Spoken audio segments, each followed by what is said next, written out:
And this is Geek Lounge 101, episode 20. As usual, I am now Joe Star, your host. And with me is Nick Lenz and Edgar Farr. You guys can introduce yourselves. What's up, guys? It's me, Edgar. Just wanted to say hello. Hello. Welcome. And Nick. Well, I'm Nick Lenz, the channel Nick Lenz. I do reviews of movies, TV shows, anime, comics, and novels. And right now, let's talk about Boruto, because actually, they finally established that what's going on in the anime exists now in the manga. Because they have, what's her name? Yes, they confirmed that the Hidden Mist arc, that is officially canon. Oh, and their former class president is actually canon to the manga, since she actually appears now. Yeah, she appeared in the newest chapter. They established the Hidden Mist thing being canon with the previous chapter that came out. So yes, the anime is so the anime will actually go into the manga. They're slowly, because Sonori finally showed up for like a brief cameo. So we're about to get into the Boruto. So we're about to get the Boruto movie, which I really wish they didn't do that, because the manga had to copy the Boruto movie anyway for some odd reason. Also, it's been confirmed that I read it. There was no change between the movie and the manga adaptation. It was like zero change. It was exactly the same. Except for the part where apparently Soneri finally told Boruto that now that you killed a god, you can no longer be a human, and that I will someday be your downfall. So I don't think we'll go to that part yet. I don't think we'll go to the readaptation of the movie just yet, because right now we have the graduation exam arc, and I think after that, and this is just my theory, that after they finish that arc, they'll probably just have the Bell training mission from the one-shot Road to Boruto, and they'll probably have Team Konohama go on series of missions and probably do some character development before they get to the Boruto film. Yeah. Actually, they should have also included, Naruto becomes Hokage, the day he becomes his inauguration. I wish they also put there, like, before Boruto. They actually have done that. That one shot they did sort of loosely adapt into the manga, not manga, the anime. There was this one episode when Amara got sick, and they did a flashback to that very short, and it looks exactly the same, except they threw in a couple, at least the new characters who show up in the anime. They're officially part of that short now. I've referenced that, except that we're going to do an adaptation of Chapter 700 of Naruto, but we got a very loose adaptation of it just after the arc for Sadara. Actually, I would have loved if the Boruto anime started off with Chapter 700. Like, bam, we just get introduced to these kids like this. We just see the flash forward like 20 years or so into the future. Awesome to start. Yeah, but instead we have the first chapter of an arc dealing with the whole ghost stuff. Yeah, well, it sets up his new friend, which almost everybody here, we thought they were just going to be anime only, but thank God they actually exist in the manga now. Plus, Konohama's friend, I forgot her name. She's been confirmed that apparently she knows Wood Style now. I'm trying to remember her name. I know she's a redhead, and she was part of Konohama's entourage he had when he was seen throughout the whole series. Yeah, but now it's apparently there's another Wood Style user. Like, God, there's so many. Kishimoto made Wood Style like the most overpowered jutsu style. I mean, the first person aside from the first Hokage who uses Wood Style, was probably Yamato. Technically, it was Orochimaru from part 1, but then again, we didn't really know much about either one at all. And yeah, I never saw him actually using it that much. Yeah, like he used some of Torama's cells into it was very complex because it was never talked about. Like back then in part 1, it was stated that the third Hokage was the strongest ninja to ever live because he knew like over 1,000 jutsus. But then that was retconned to Hashirama. Yeah, that's a little odd that they did that. And plus, speaking of Orochimaru, he did show up in this week's episode of Boruto. Yeah, actually, what's going on? They keep making it seem like Mitsuki is going to be like this evil character. They're still going between, is he really? As far as I can tell, they're not implying it. Apparently, Naruto knows that Mitsuki is Orochimaru's son. He doesn't have a problem with it. But as far as I know, Boruto doesn't find out about you know, Misuke being Uchimaru's son to the film. You know what type that shit is? Yeah. What the fuck? Coat rack. Anyway. Okay. Uh, Let me say this. okay, go. I mean, honestly, like the whole Misuke, like during like the arc, there was times when, like, granted, are they trying to set up Misuke to be that Sasuke type fucking character? Because I mean, like, you remember in the first arc, he was talking to his father. I'm like, what is they trying to do? I mean, I know he sent down. He said he was sent down to the Leaf Village to do something, and I'm like, okay, have they resolved it right now or no? Not yet. Yeah, I As think they far did as show I know, that no. one shot. Wait, didn't they do that one shot with Mitsuki where it was talking about how he fought some random ninja, then it turned out to be his clone? Mm. Yeah, I don't know Or, why technically that the clones. particular one shot from Misuke has not been adapted yet. Maybe they might adapt that to finish up the graduation arc. Oh, that'd be better. I mean, like, I'm just waiting for. I'm into the Naruto Gaiden, and what so far I've seen, worth the wait. I mean, that's all I'll say. Worth the wait. They did change Oh something. yes, the new organization. The new organization is worth it. Plus, who's also part of it later on. It's all worth it. But the thing is that Mitsuki was supposed to be like Sasuke, and Boruto is supposed to be Mitsuki's son. Someone to brighten up his darkness. Yeah. Apparently, he Which is refers weird. to himself as the moon, and Baruto is kind of like the sun. Orochimaru wants to copy what Naruto and Sasuke had.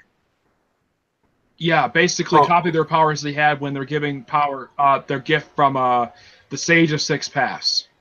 Which broke every law in Naruto because now it was no longer about a boy trying to, being the underdog, and he actually gained power through I know through he hard got work. the power from the Sage Six Paths, but when they had him go as like he never. It's like from what I could tell, I think he gave up that power right after the war ended because I haven't seen any other point where he uses that power from the Sage Six Paths. The only last time he did it was in the Naruto, the last movie. But then again, he does. It's like they say, Naruto and Sasuke haven't really been fighting. He went to his chakra cloak form. Yeah, he went to that, but he didn't go to the whole thing where he formed like a staff and had those truth balls surrounding him. He didn't do that at all in the movie. Yeah, that's like I said, it's weird, like weird contradictions. Then again, Kishimoto has been retconning things like the fact that Guy can't use jutsus, but in part 1 he summoned a freaking turtle, which was never shown again. Here's the weird thing.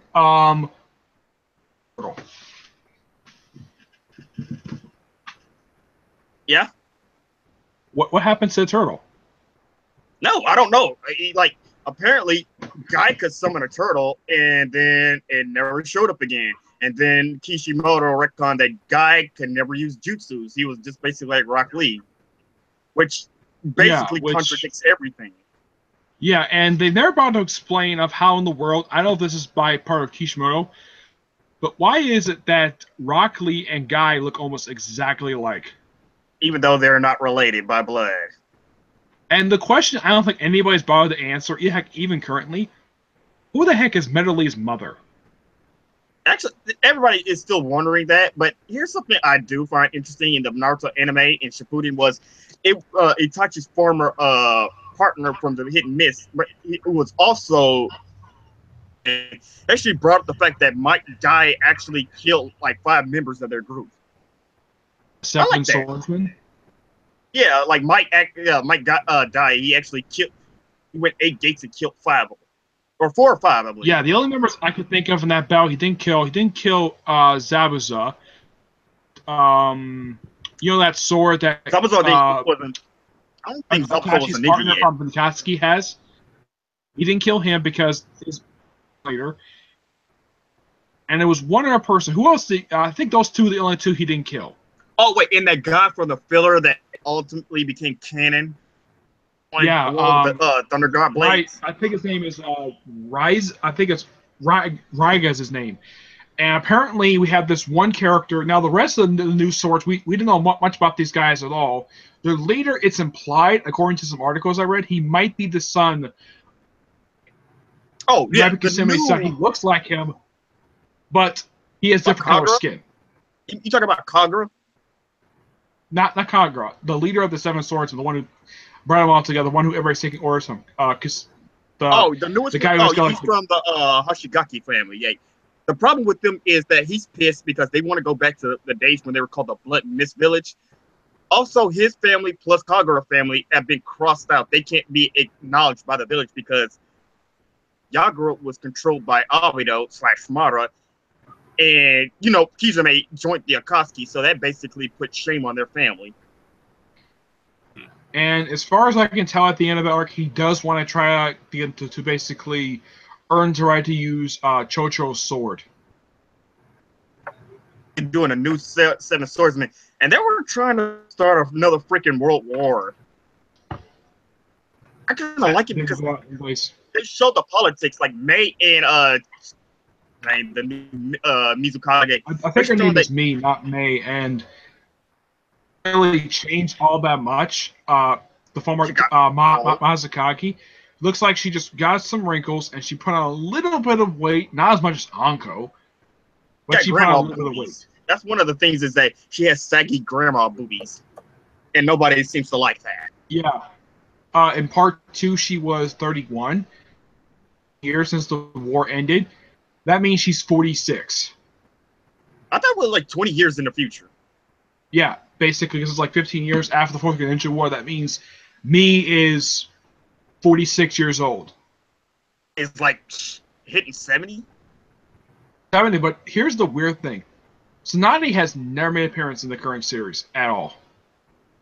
Actually, there's a lot of things that have been happening. Like, there's some light novels that actually touched on the fact that Naruto believed that Tsunade should have been retired because it seems like she was, from what is implied in a light novel, that she was slowly forming Alzheimer's. Slowly, but not surely. And there was another thing where apparently that Tsunade didn't think was actually kind of worried that Naruto wouldn't make a great Hokage.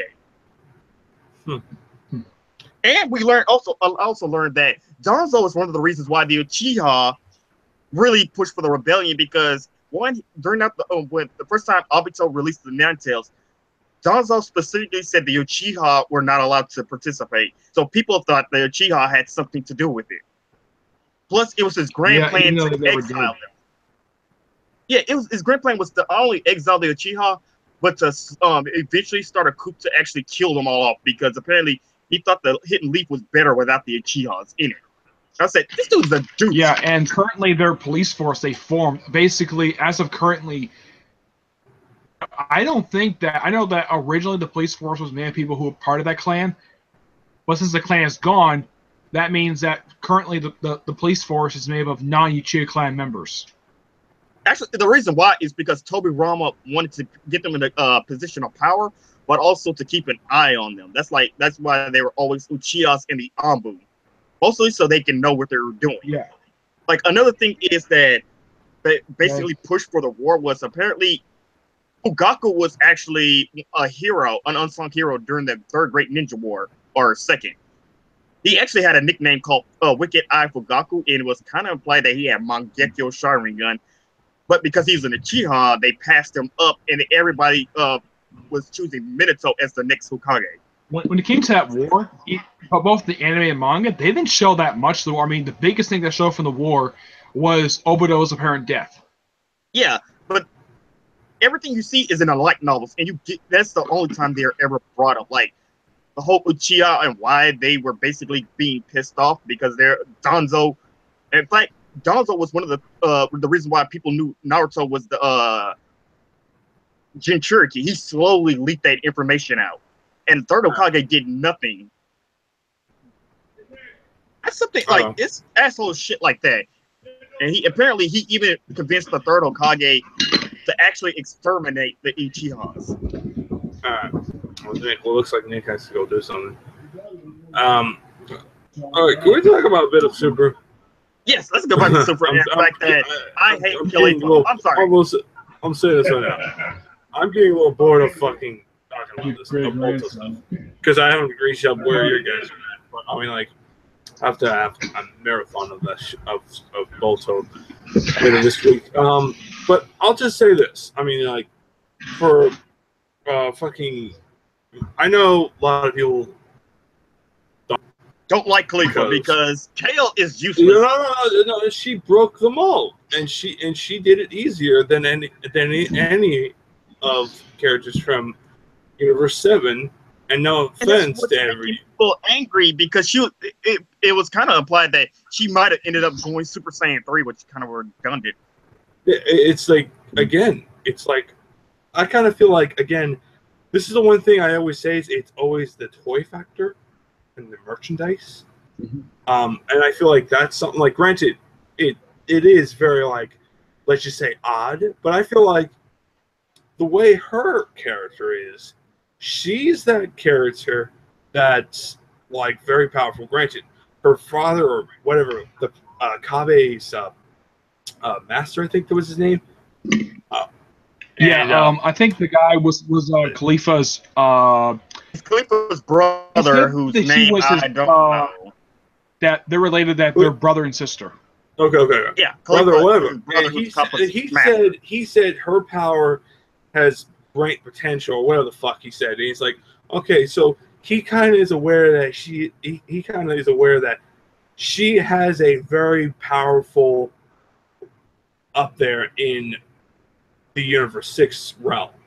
And so I'm like, okay, that kind of makes sense to an extent. So, and that's easy, like, how she got so powerful and how she basically went Super Saiyan 2. That's my argument, where her father knew, or her brother, whatever the fuck his name is. Brother. And I don't know his name. Yeah, brother. But it's like, I don't think they mentioned his name at all. His one and only appearance in the series. Brought up. His name was brought up. I just don't know it. Yeah, I don't remember it either. It's been a while since I've seen that episode. But I'll just say this. I mean, I like her because, I mean, like, she was the first female Super Saiyan, and, you know, I like the personality of the character. It's just, the one thing is, like, I know a lot of people don't like her because it's the way how she got the Super Saiyan form. And people think she doesn't deserve it. Well, I kind of feel like, well, that's maybe your opinion, but I feel like sometimes I feel, in my eyes, you got to break the mold on this. And it's like, some characters are just OP. And just, that's how they are. And, you know, that's just how they are. I mean, you can't literally say, no, they're not. Well, gee, I mean, you know, how did this X, Y, and Z character achieve this X, Y, and Z? I mean, like, granted, I'm going to say this. I mean, it was, I'll just use Goten and Trunks for an example. Now, granted, it's an excuse why they got their Super Saiyan powers, but granted, it is the same, like, you could argue the same thing on them. I mean, you know, I'm always going like, okay, then we should have bitched about Trunks and Goten, but I feel like did it in a way where it's, I don't know about you, but it may insulted the fan base. But that's just me. I mean, like, a cool character. Now, their fusion counterpart, Kefla, dude, the reason why she's overpowered and really getting up there to be like rising up to the same power where the Spare Bomb was at, which makes no sense whatsoever. How could she be like, I'm like, how could Goku tap in his Ultra Instinct powers and have it where Kefla's power is the same type of energy that the Spare Bomb had? And I'm like, that makes no sense. I'm sorry, that makes no sense. Another thing is, I don't like Kale, but the reason why is, one, she not only she's a female Broly, but isn't she supposed to be like a legendary Super Saiyan, like up there with his status? Well, give me Kefla? No, Kale. Female Broly. No, that's Kefla. No, that's Kale. Fucking hell, what the fuck? That's Kale. Kale is female Broly, and Jiren one-shotted her ass easily. Yeah, because Jiren is fucking Superman. When she first went to Berserk, he let me to like 4 people at once. I mean, like, the reason why Jiren is so goddamn powerful is because the guy is a fucking Superman level. I mean, she's just the Broly type character, and that's just it. I mean, like service. That's it. She's the Broly exists only in gender swap. I mean, like, why can't? Well, what's wrong with that? No, I'm just saying, like, they can't make Broly actually canon because a lot of people wish that Broly was actually canon to the series, and I guess Kale is the closest you're ever going to get to it. But yet again, I'm like, I think this character is better than Broly.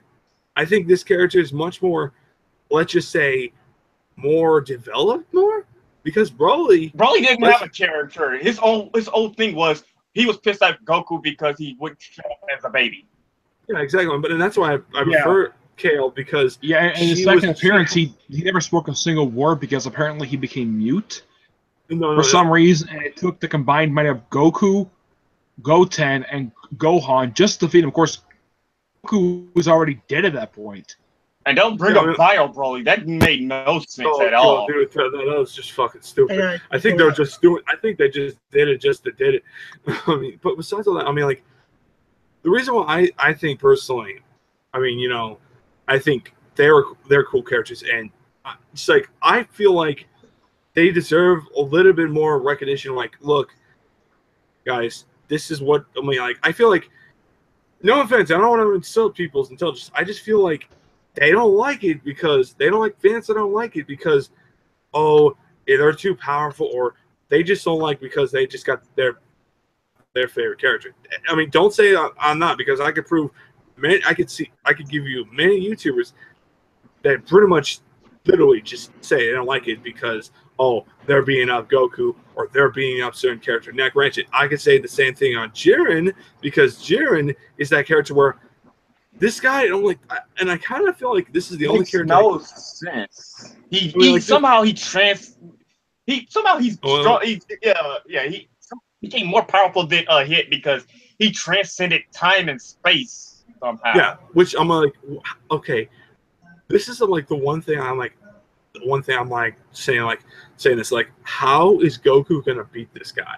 This guy, like, and this is the problem with this arc. Like, this arc, it feels like it's predetermined that Goku wins, and it's like, and wish all the universes together. And I feel like that's this biggest storyline's biggest fault. It's you have an ending that you know where it's gonna go, and it's like, it really just. Now, granted, there's always that saying, well, that fucking one dude from what's his fucking name? Who? The Grand Priest. The Grand Priest. I forgot his name. Wait, what's going on? I know the Grand Priest is supposed to be Whis' father. Yeah. Well, we're talking about he's the father to all angels. Oh, you're talking about Dragon Ball Super? Gotcha. Yeah, we're talking about Dragon Ball Super Battalion. But back to what I was saying, like, I mean, they say, like, people say, like, he's gonna be the Grand Priest, and people say that the Grand Priest is gonna be the next big baddie, and I'm like, okay, that would be cool, but yet again, he hasn't made a move on anything. What with the Omni Kid? Oh, wait. Actually, it looks like he made a move because. Yeah. Well, he's made a move because actually him and the Angel from Universe 9 were both glad that universe was wiped out. So clearly he has something going on with that. Well, I mean, I'm just saying, I'm like, I'm just looking at him like, dude, like, this arc is like really like, we know where it's gonna go. Like, either Jiren wins and Goku loses, or they can which Dragon Ball. might lead into that, or Goku wins and the universe. It's just like there isn't that much going on, and I just feel like, you know, granted, it's going to be cool seeing all these characters in there, but I always argue like it would be like interesting if we had a villain. I mean, that's just how I see it. Like, do you agree? Like, do you agree that we need, like, you know, at least how my biggest problem is, like, we need to see more villains, or we needed a villain in this story arc badly, because it's really like boring. No, it's not sucking. No, it's like just boring. No, it's a dragon. It's like Dragon Eater. It's just like we need a grand plot, and apparently the universe destruction is the grand plot, but it is? Bummer. Apparently Goku saved the multiverse because apparently the Omnikin was going to wipe out everything that was below the 4 universes, 112. Wait, And what? Isn't that a bit extreme? No, dude, that's the Omni King. Did you not watch The the Omnikin does that. The only episode, like I say, I've been determined or through the English dub. Yeah, they said a child. They said like that one dude like that he was next. No, I take that back. I think Beerus who said it.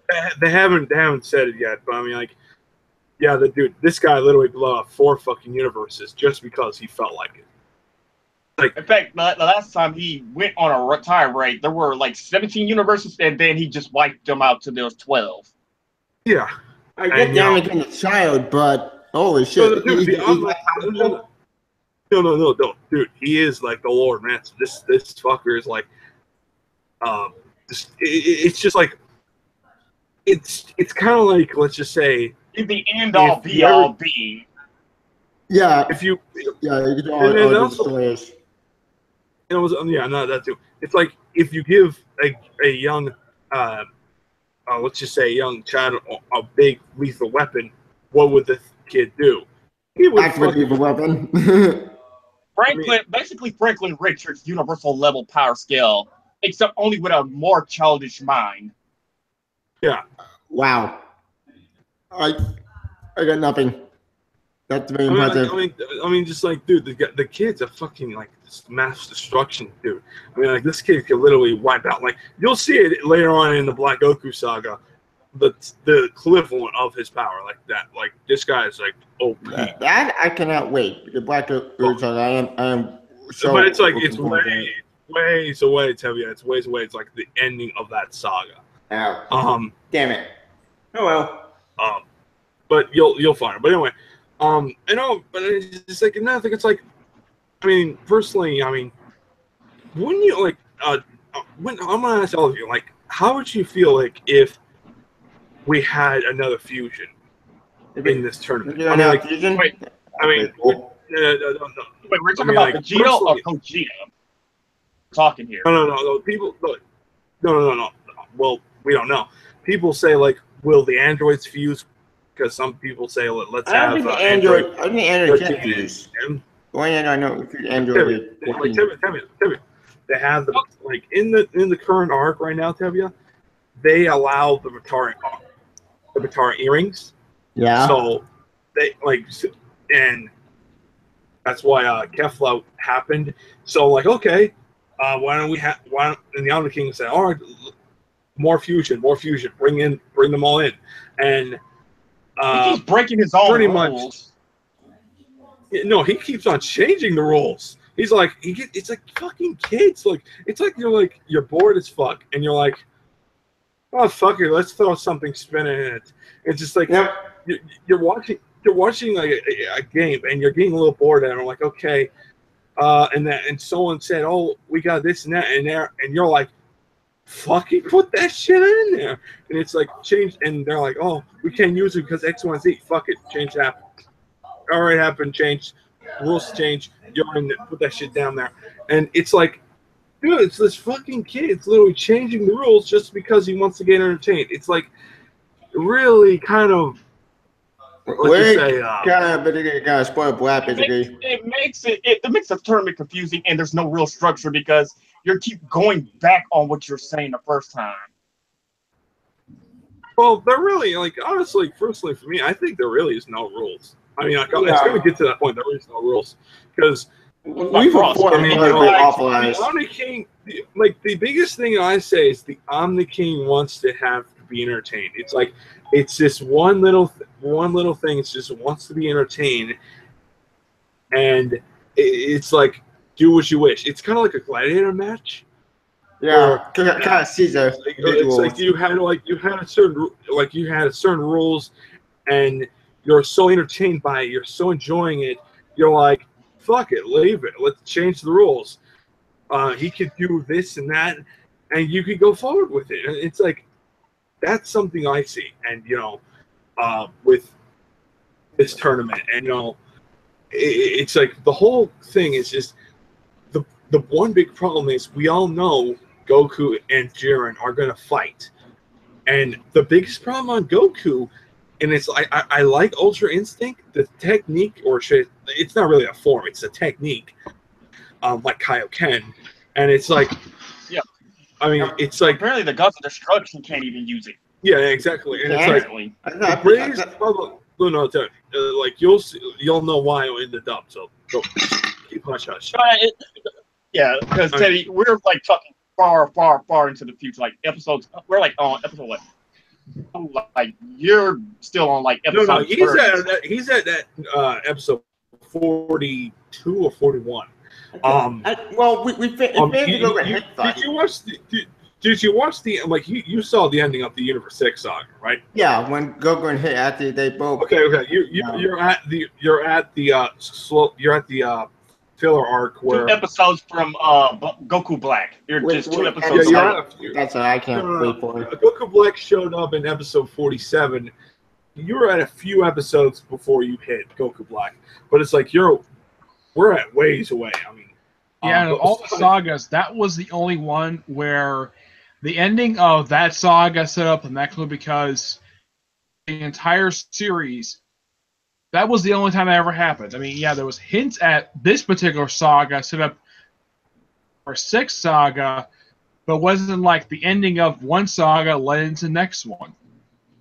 Yeah. The thing about Goku Black is the ending, which a lot of people complained about.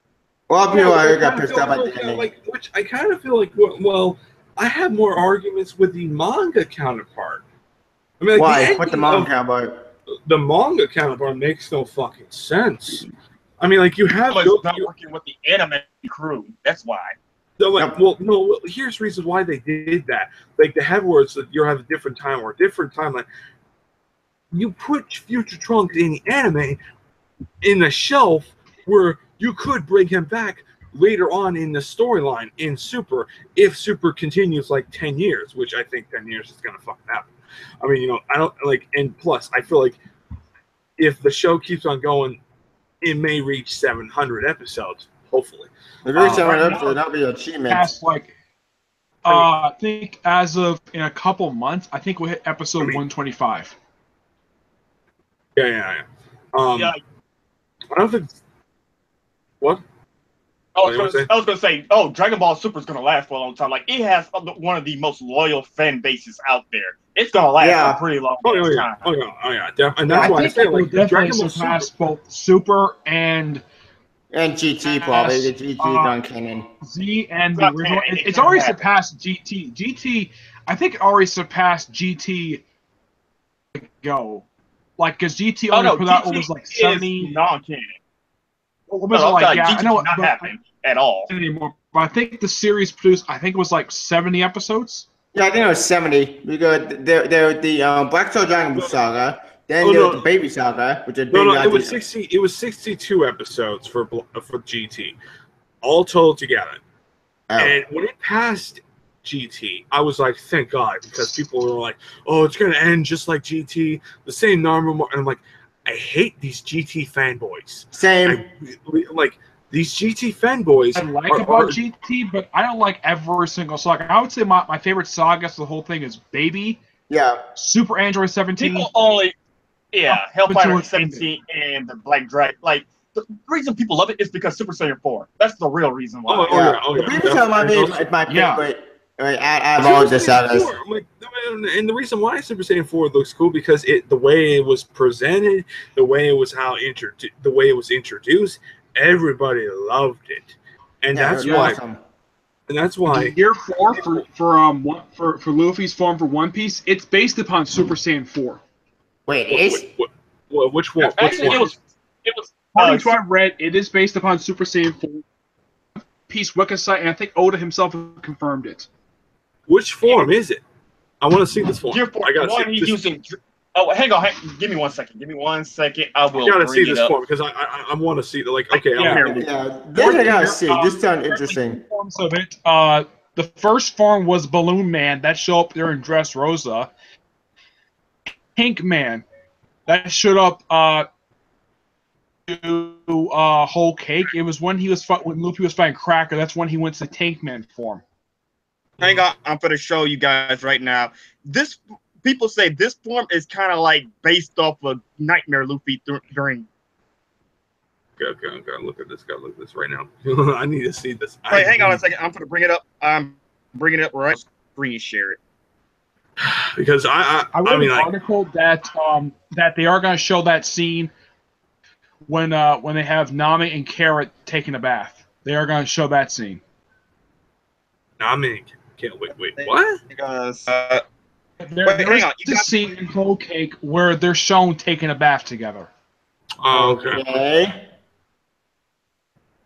Happens in chapter 856. Okay, this is Gear 4th Luffy. What the hell? Okay. Yeah, that's Gear 4th Luffy. All Yeah, right. that's like his newest form, and like it has different versions, but this is the form he 2 years of training. What's the What the hell Blue did Man that form? happen? There's a new form that he introduced in Whole Cake, which is Tank Man. I've read it is based upon Super Saiyan 4. The whole high key, basically beyond his body. Yeah, the monkey-looking form to it. His first name was Monkey. Yeah, no, that's his family name. Monkey, like Monkey D. Garp, Monkey D. Dragon, Monkey D. Luffy. That's the family name. And Luffy brought this up in one particular chapter. This happened during, I think it was before this current one, that when he first saw Dragon's face, he said, I didn't like this guy, and yet this guy's supposed to be my father. Oh, you talk about it was in chapter 804. That's when the first time he actually saw Dad. And they both, yeah, he agrees that he's really not interested in meeting his dad, even though Nico Robin during the time skip met and talked to him. She never once brought it up to Luffy.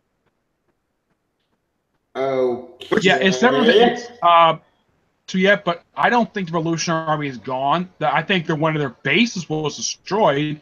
No, their headquarters, their main base is going. He's going to Okama Island. That's what everybody's saying.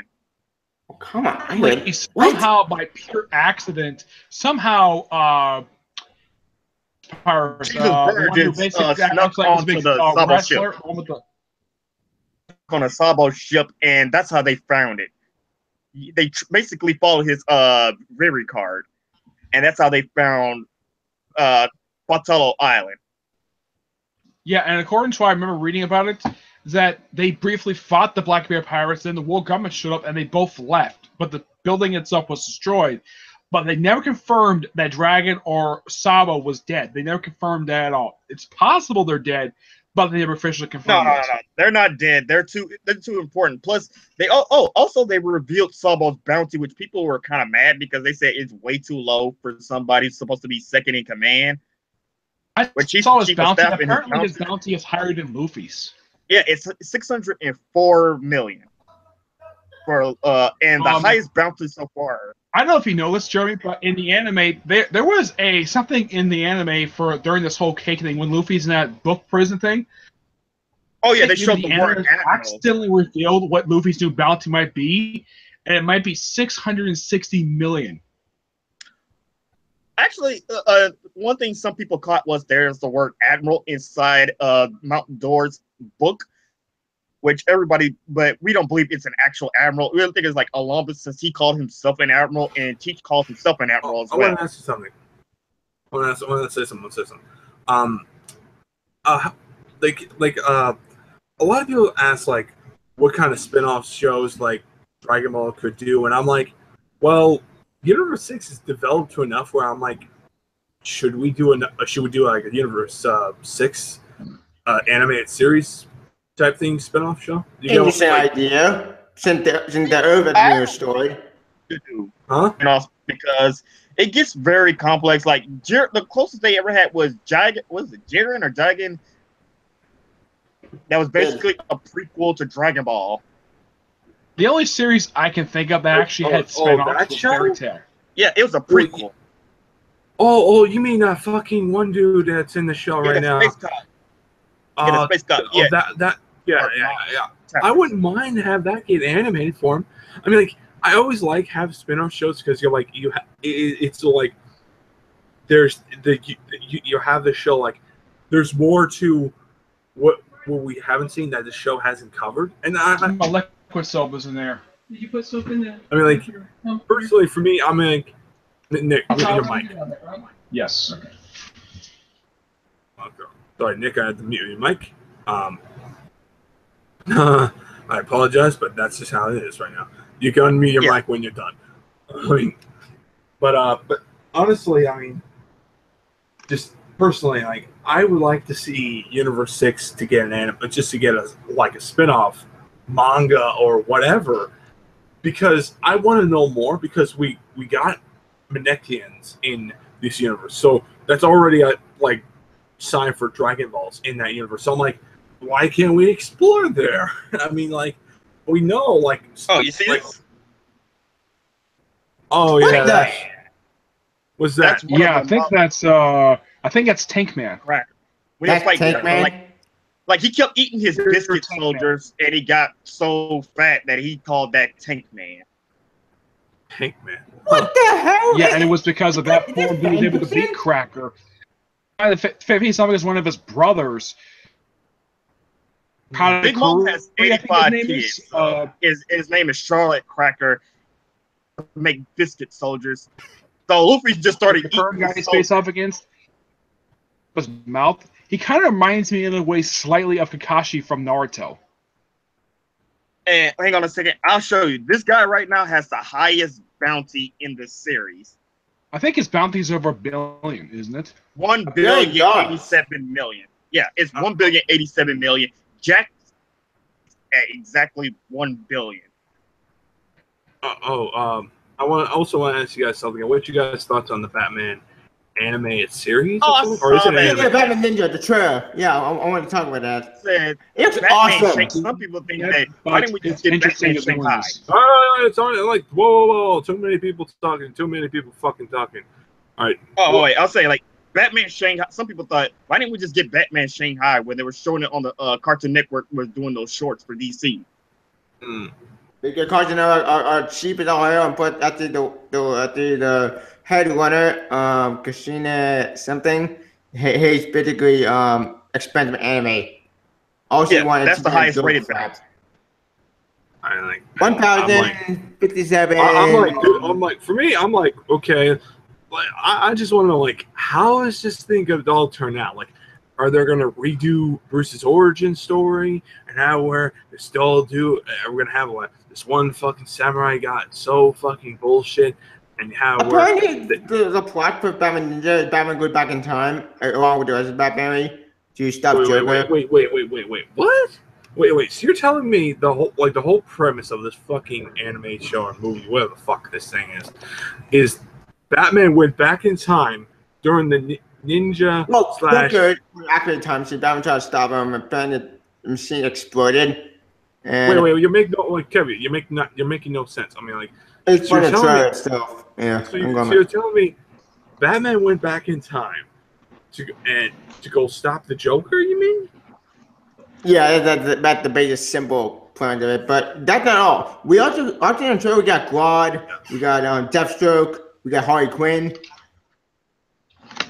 With the new animated feature, which is Batman by Gaslight, where it's just an Elseworld story. Which I'm fine with that. Yeah. Which I'm pretty fine with that because we need Elseworld stories because. Yeah, actually, I would like Kingdom Come. Same. Actually, besides Kingdom Come, I would also love an adaptation of, and some people are called crazy for this one, but Superman on Earth's End. But here's the thing: I would have adapted better. Like, get rid of the stupid comic story and make it good. Never read Superman Earth's End. I've only seen Linkaro's review of it. Same. And except that it just are books I have ever seen. Yeah, it's really bad. But here's the thing, though. I would adapt it, but adapt it and make it good. Or that future then. Oh, yeah. Make that one good. What Tibia said is actually correct. Yeah, from what I've seen, IDBN, all of Bruce's allies and adversaries are transported to feudal Japan. Yep, I was right. Interesting. That's bizarre. That's just bizarre. So one thing that I don't know if anybody's noticed this, since the Jewish contract has come out, anything for their shared universe films. That was the last one that came out. I think that was just early this year. That was. Yeah, or just Yeah, and after was died. Harley Quinn. Yeah, Harley Guys, Quinn. I wanna- Batman and Harley Quinn is weird. Just want to ask one thing. I just want to sorry to change subject for a bit. But the Battle Angel movie. What I mean, I'm a bit nervous that it's gonna fail. I mean, let's say it kind of does okay, like the Ghost in the Shell movie, where it kind of like it didn't do so well, but it kind of spawned to another animated series, which I don't know if it's in the works still, but whatever. Will we get an animated series or not? I mean, on that Depends on what this does. standard. Yeah. Okay. It depends on if this succeeds. I'm just like I'm be like Marvel animes. The reason why I'm saying this is because I'm like, after witnessing the Death Note awful betrayal. Yeah, don't mind me. God, that was awful. I'm like, and here's worried. something, Lee Chu, he helped write Afro Samurai Resurrection. Helped write Monsters Incorporated. Afro Samurai I heard was good. I mean, I've heard it's good too. And Sam Jackson voices the main character. But yeah, I mean, I'm just a bit worried about the movie. You get what I mean, guys? Yeah. It's like the Justice League movie, which basically is terrible. It's really terrible. Oh, like the Death Note movie? Oh yeah, it's fucking horse shit. I mean, like we're talking about they basically try to catch up, and this is what happens when you don't put enough thought into it. Like, weird was DC has the rights to all their characters. Somehow struggling to make anybody that's not Superman or Batman. Marvel. Wait, yeah. What about Wonder Woman? That was good. And I bet like I said, like I didn't say they couldn't do it. It's just like every time they always got to bring Superman and Batman back. That's true. Report that came out that there was some Warner Bros. Executive sabotaging the DCEU profit. Sabotage. Wait, how does that give you personal profit? I mean, like, how sabotage a movie gives you profit? That gives you bad profit.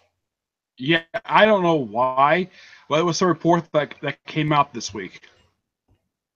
Wow, that's messed up. At the same time, Marvel does not own the rights to all of their films, and somehow they're still making great quality films. Yeah, I also read another article for the other studio that apparently the deal between Fox and Disney is still potentially going to happen, where they're going to buy the company. Minute Fed's like supporting, but the problem is it's kind of late, don't you think, Brand? Right now, I think they're only shooting. Let's see, two. You have X-Men: Dark Phoenix, and of course Gambit. Oh, good, yep. Gambit. Fuck. If Marvel gets to own Fox, they're gonna cancel that shit outright. They'll cancel Deadpool 2, I presume, which really sucks. No, Deadpool will still go on. They're gonna cancel that shit, and they're gonna find a way to put them into the Marvel universe, like the Fantastic Four, which Ultimate Fantastic Four, which they're all young and inexperienced. It didn't work. They tried that with Fox Fantastic, and Fox did it. No, Fox made the movies. I know. Sony finally got the correct Spider-Man movie. It's because they let Marvel do all the work. Yep, but they started making a better movie. You know how it is where someone said this, where since they got rid of Sam Raimi, it's like no gross Spider-Man 3. It's got close to outgrossing Spider-Man 3's box office. They almost got close. They beat Spider-Man 1 and 2 in Spider-Man films. Highest grossing film of the Spider-Man film franchise. It's not really hard to beat the it's not even hard to beat the Amazing Spider-Man one with Amazing Spider-Man were all garbage. 1 and 2 suck. But it is kind of hard for them to beat Spider-Man 3, which is still currently the highest grossing film out of all 6 films. Well, that's because it was kind of built up and it kept building it on, but at the same time, Amazing Spider-Man made the same mistakes with 3, was because they introduced Yeah. 3 villains, and Rhino didn't even get to show up to the end, and we didn't even see it. Rhino was Yeah, useless. Rhino did you only had- 2 scenes. I think you also had 3 supporting villains. You had Scorpion, the Thinker. Tinker. You mean Tinker? Yeah, the terrible Tinkerer. Here's the thing about him. He didn't feel like a villain. He was basically a supporting character for the Vulture. I'm pretty fine with that. The Tinker wasn't an innocent villain to begin with. Scorpion? No, not Scorpion. I meant the Tinker. Scorpion was definitely in the film, but Matt Gorgon didn't put on the suit. Actually, But that- how would Marvel introduce the X-Men if they can get Fox? How would they introduce to the Marvel U? Honestly, here's my advice. Don't let Marvel Entertainment take the X-Men because they mess with the humans. Granted, I didn't care about the My humans. theory is that they might introduce somehow that the X-Men kept a low profile over the course of their entire existence and up until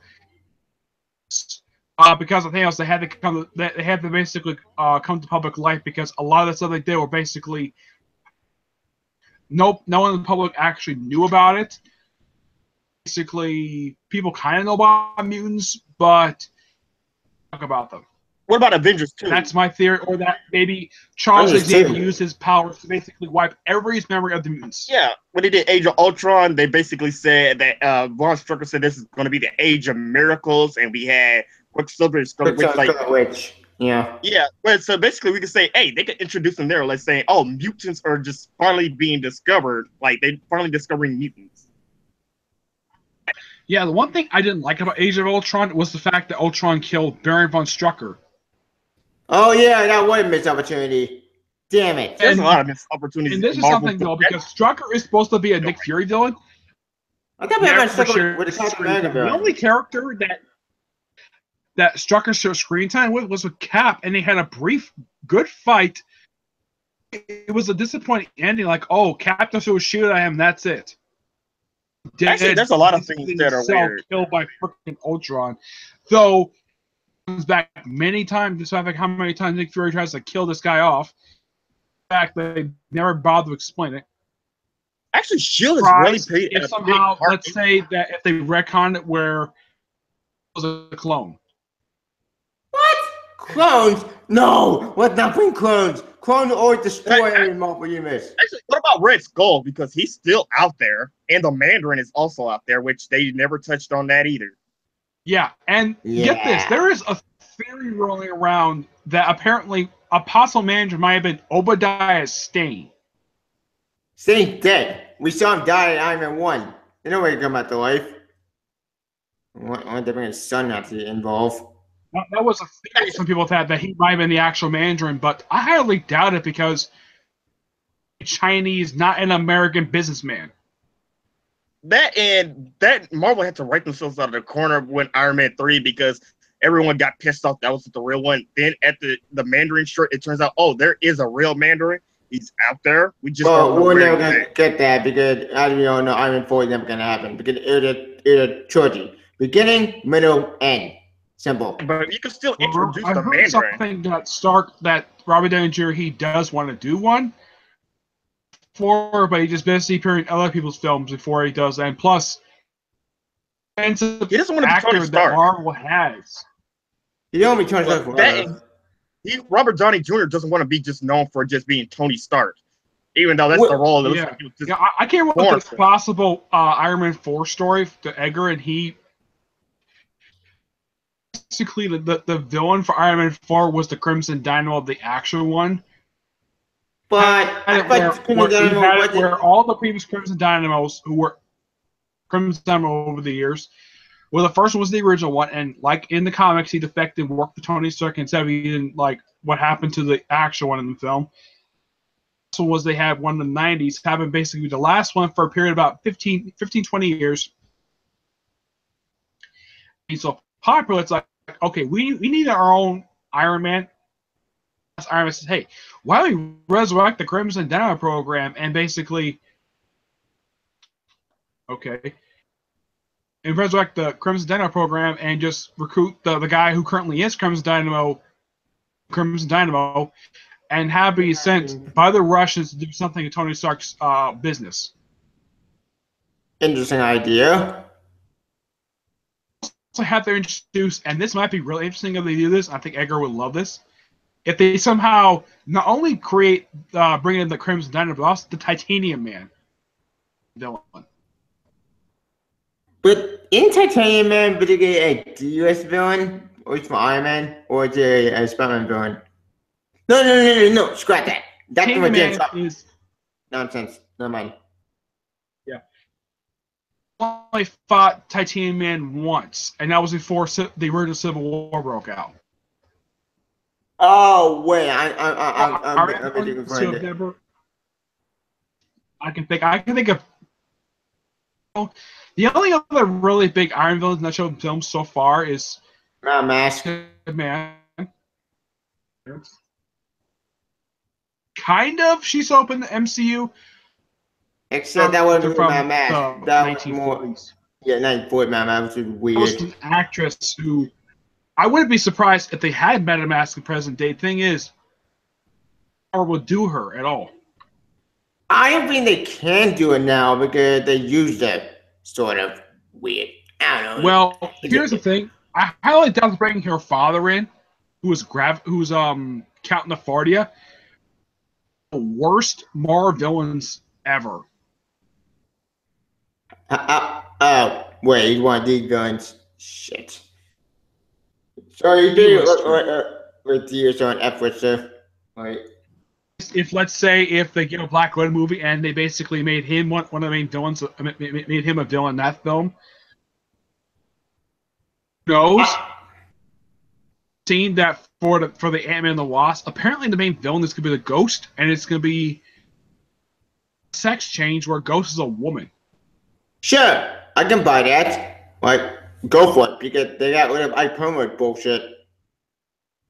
I think this is really interesting. They actually casted him to be Bill Foster. Oh yeah. Morgan Freeman. No, it's Lawrence Fishburne who plays Bill Foster. Sorry. Yeah, I got my actor mixed up. Yeah. This is the second comic book based character he's ever played in the films. I support that. He's a great actor, so I think he pulled it off. Do you know who was the last comic based character you played, Tivia? Perry White. Perry White. Yep. And he's great at Josh Brolin has currently joined Jeffrey Dean Morgan to play more than one or two comic book based characters because Brolin has played Jonah Hex and he's set to play Cable. Yep. Which I can't wait. Yeah, that's Jeffrey Dean Morgan. He's played a character from The Losers, Watchmen, and Negan from Walking Dead. Yeah, and Negan. Right now, Negan's his fourth character he's played. Yep. Also, you forgot about The Losers, which is out there. Yeah. The Losers was the first one he did. I haven't seen The Losers. I saw it. It was actually pretty fun. Was it the best movie I ever saw? No. Well, you know what? It was a pretty fun movie. One other person was in that film who also has played another comic book-based character. Who? The one who plays Gamora. Oh, wait. Zoe Saldana. Gotcha. She's also known for playing currently, besides playing Gamora, J.J. reboot Star Trek movies. Yeah. They added, though they killed him off in Thor Ragnarok. Yep. I know it's a spoiler, but like a month now. Yeah, it's been a month now. And plus, Infinity War trailer came out, so if not seen for a while now by now, spoiler it. Yeah. That's I know for comic book-based movies. Justice League was the last one they released. Yeah. Released in February with Black Panther. now? Yeah, with Rock I'm looking forward to next Infinity War because look, Interesting to know that the actor who plays the main villain, I think his name is Eric Kilgrave. I think his name is. He's played by Michael B. Jordan. Michael B. Jordan, yeah.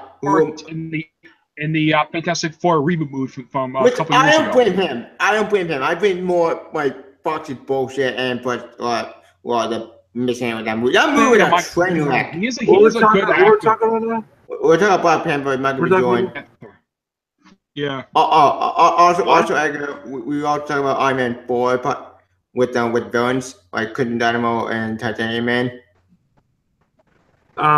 You're guys talking about Phase 4? No, we're just talking about the movies in general. Oh, okay. What movies do we? Well, I like to just like. I mean, like for me, I don't know. A lot of people haven't think of like this stuff. I'm like, dude, like haven't seen this. Why could we see this? I would do a flat out new Avengers. Because this would be Avengers 5, and it just go from there, or just call it Avengers. Whatever. Bring in a Netflix series to the movies, like bring in a Netflix series. More entertainment. Remember, once he's gone, maybe guys, I found something interesting though about the actor who plays the Punisher. Young Bethel? Get the part to play the Punisher. Tom Holland. Yay! Yeah, I know that. That's also awesome, and that's also like I want to see him in the Spider-Man films because he was perfect for the Punisher. Yeah, like the Punisher was awesome. Holy shit, this is amazing. Dude, I'm like, I don't want to say this right now. I want a few things happen on that. I want to see him. I want to see Daredevil. I want to see the Kingpin playing Spider-Man. That would be like, okay, set for done. I mean, like that's like the. Vince D'Onofrio does want to go to he does want to go to the movies to play his character. Yeah, and that's I feel like, and that's I feel like it should happen. But anything others, like I feel like we should see maybe just new characters, like fresh characters that we haven't seen. Mid-Marvel, Kamala Khan. No, I think she deserves in a TV series. Well, we did it anyways. Like I feel like the TV shows, or just like have her if they want it, put more. Just put her in that web series that website that Disney's working on.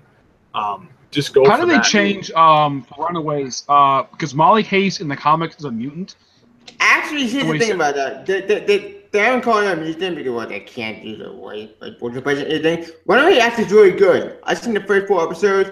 They actually do really good. And here's the thing, though. The series because I don't have Hulu anymore. Whoa, too many people talking. Too many people. Nick, you go.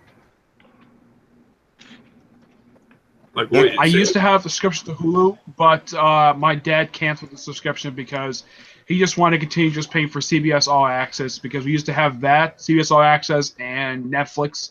Now it's on CBS All Access and Amazon Prime. Well, gee, I got you in luck. I'll just give you the fucking series right now. I mean, I only read like a few issues from the comics. I'm like, I haven't read fully on the comics yet, but you know, I mean, and you know, I'm planning to read it eventually or get it eventually, whatever the fuck. Yeah, I have the entire series too, but currently the current series doesn't resolve the cliffhanger at the end of the previous volume of the series. That cliffhanger was never resolved.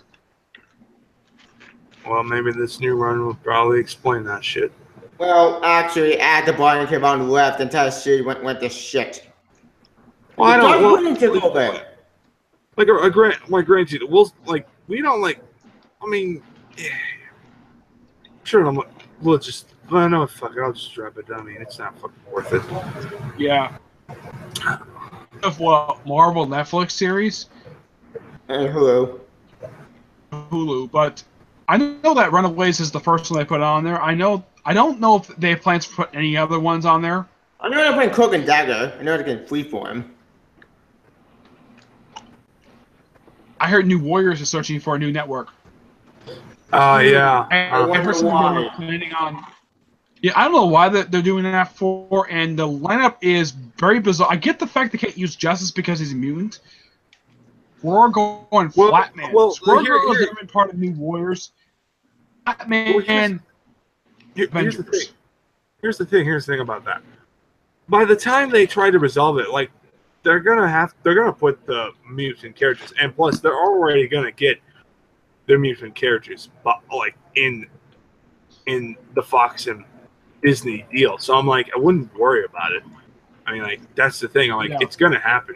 I mean, like I feel like it's inevitable. This lineup is so bizarre, and it's missing a few characters aside from Justice. It's like the only character I recognize who is part of the group is Speedball. Thrasher. I know they can't use Firestar because she's also mutant as well. I think Thrasher, the guy who has basically been the leader of New Mutants for years, not New Warriors. I got the show for you. Speaking of the New Warriors, isn't Kane on that team? Well, what on that team? Well, Ben and Kane were in the team. Ben Riley were, and Ben yeah, Riley. they're both on the team. I mean, like in the first 5 of the series, and the last volume of the series that came out, which ended 3 years ago.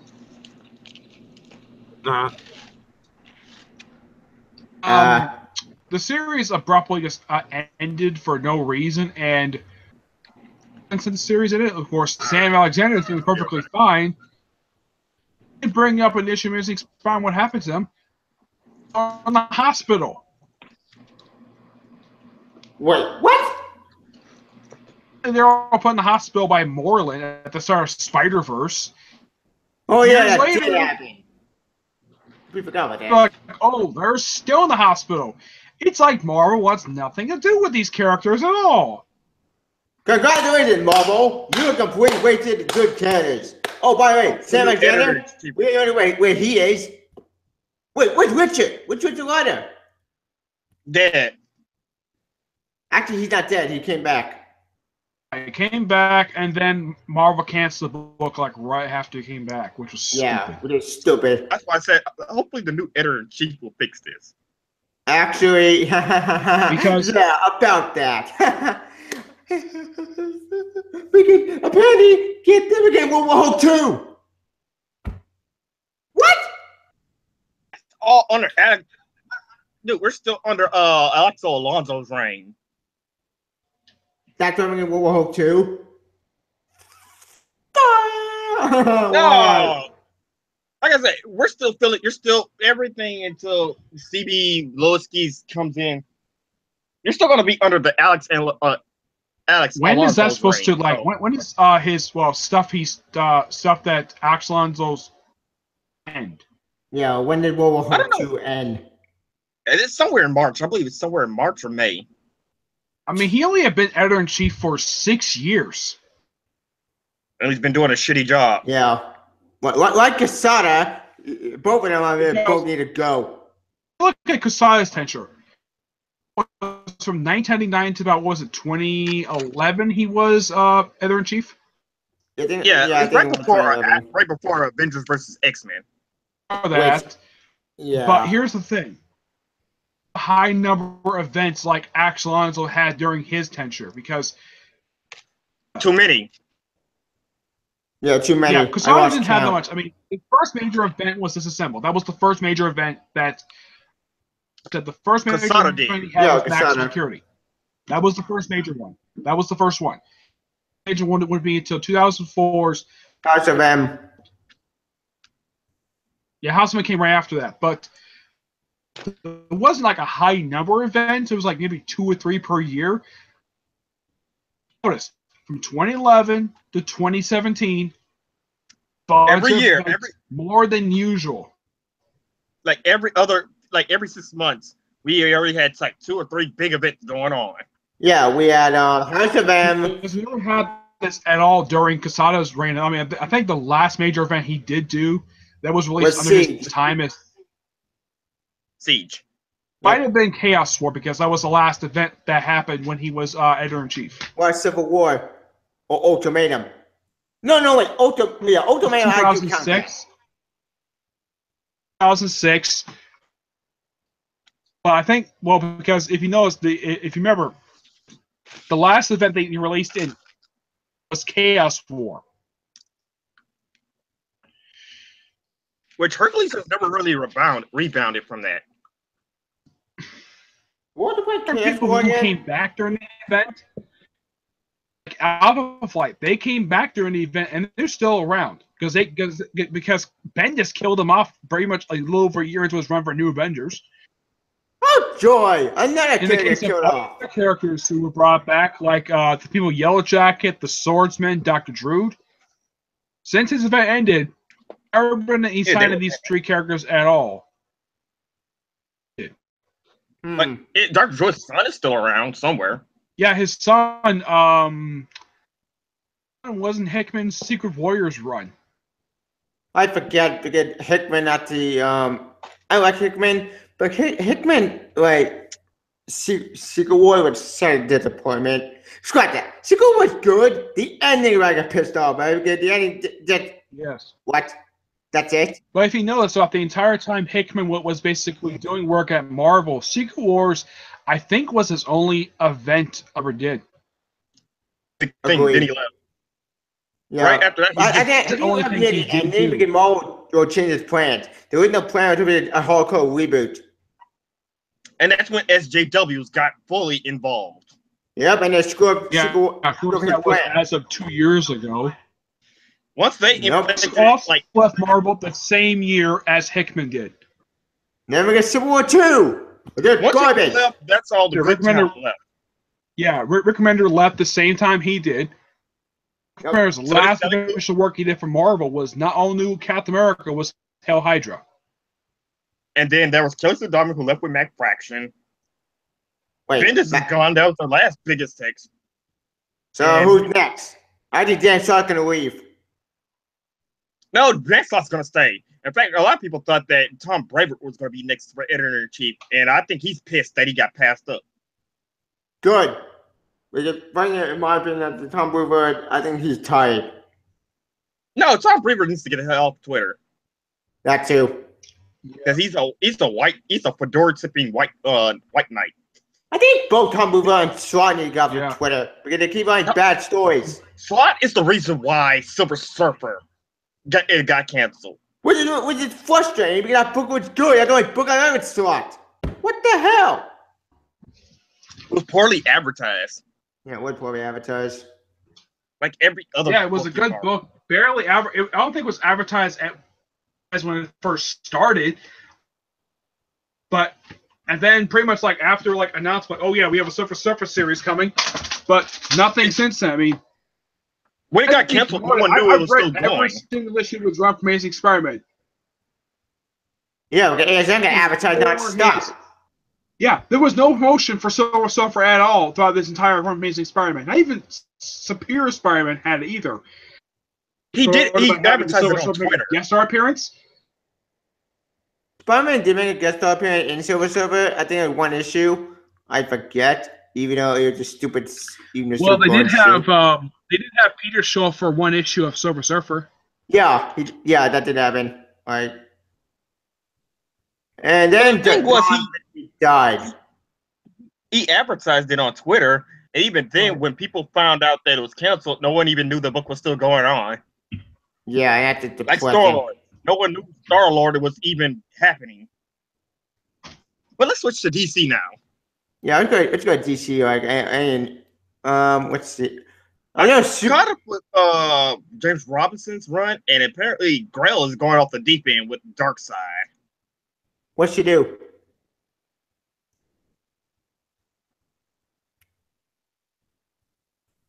Oh. Oh, say it again, Samuel. What did that the girl do? She's basically hunting down anybody who's The son like of the Zeus. children of Zeus. Been hunting down anybody who basically had the blood of the old gods in them and feeding them to Darkseid. Darkseid is slowly getting older and more corrupted. To make Darkseid back to what he was. Yep. As I suspected, because I think the white demigod they killed were the Perseus. They killed Hercules. They killed some other No, demigods. Hercules is trapped. Hercules isn't dead. He's trapped in the mother box. Wait, Wait, what? He's not dead? But I saw his body. No. It's a husk. Yeah, but she still has his essence in the mother box. Darkseid has not fed on that yet. Oh, wait, so they don't wait for him to be saved. That's good news. Yeah, basically that she's saving brother Jason for last. Yeah, because Jason Like- went off the deep end. He kind of physically want to work for Grail. What? The problem is Jason's. I did Jeff Johns bring this whole Wonder Woman had a twin brother? These are one of the things that I questioned. Yeah, I got agree to that. I question that concept because she had to say about the woman brother stuff. How many kids have brothers? Because Batman had a secret brother who went nowhere, who died. No, it was implied. It was never actually fully shown that he was. That's also, true. have you read Mystic You? Yep, I finally read it after today, and oh shit, that's very interesting. I like the concept. How is it? It's actually pretty good. Well, it came out. This was supposed to be. I'm glad it didn't come out during DCU. It would just been another forgotten title. Yeah, I agree. If it was in DCU, it would have been actually a train wreck. Scrap that. It would have been a train, but it would have been, like I said, forgotten. Yes. Because we know everyone that took place. But now this is like apparently this is. It looks like it's going to be like what, a Hogwarts book only in the DC universe. For what I read, I think it is kind of that concept. That is true, but he hit the kicker. One character I never expect to see in that book is Enchantress. I am not kidding. Is super weird. Yeah, she is weird, but this book, I'm a weirdo. Because DC retconned it and saying that the Enchantress, instead of being an actual girl, who's also realized that the Enchantress is actually the daughter of Swamp Thing. When the hell did that happen? I don't remember that happening. It's a long thing. It's a long thing. They changed her origin story to fit the movie, whereas apparently no, she's not an actual sorceress. She's a witch that's possessing some June Moon's body. But did actually, in Vertigo, she was the daughter of Swamp Thing, but it's kind of weird because Swamp Thing used Constantine's body to impregnate his love. What? Like I said, it goes right from the Vertigo days. It is very confusing. Man, that's weird and dark. I can help with it dark, but not dark that. No, it's up in this Swamp Thing. Oh, Swamp Thing. But it's basically in the Vertigo line. Oh. Yeah. It's from the Vertigo days. And I'm slowly waiting for Gotham Academy second semester so I can just binge read that. And I'm thinking about getting the Dark Days, the Forge, the casting as well. Yeah, Meadow's been awesome. Like, unlike Marvel events which go nowhere, DC event always makes sense. We get Meadow at the end of the brain. But the time after the pretty good. There's a timeline. Yep. Oh, I hear it. Nick is back. Anyway, Nick, we were talking. Nick, we were talking about what's going on in DC. Yep. Oh, I completely forgot. Blue Beetle and Superman got canceled on 4 days. Yeah, I know Blue Beetle's getting canceled because it wasn't really doing well. Overlooked titles, and I think it's because no one really got on board with it. Which really sucks, but I like Blue Beetle. I read that book. That's pretty interesting. Or a side character. I've read the entirety of Keith Giffen's run for the book. Yeah, the article said the reason why I got canceled because they said, "Oh, after the first arc, I ran out of steam."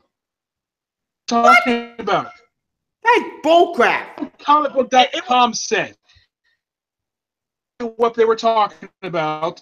It's like it was out of steam. Every single issue, all 13 issues. He did not run out of steam at all.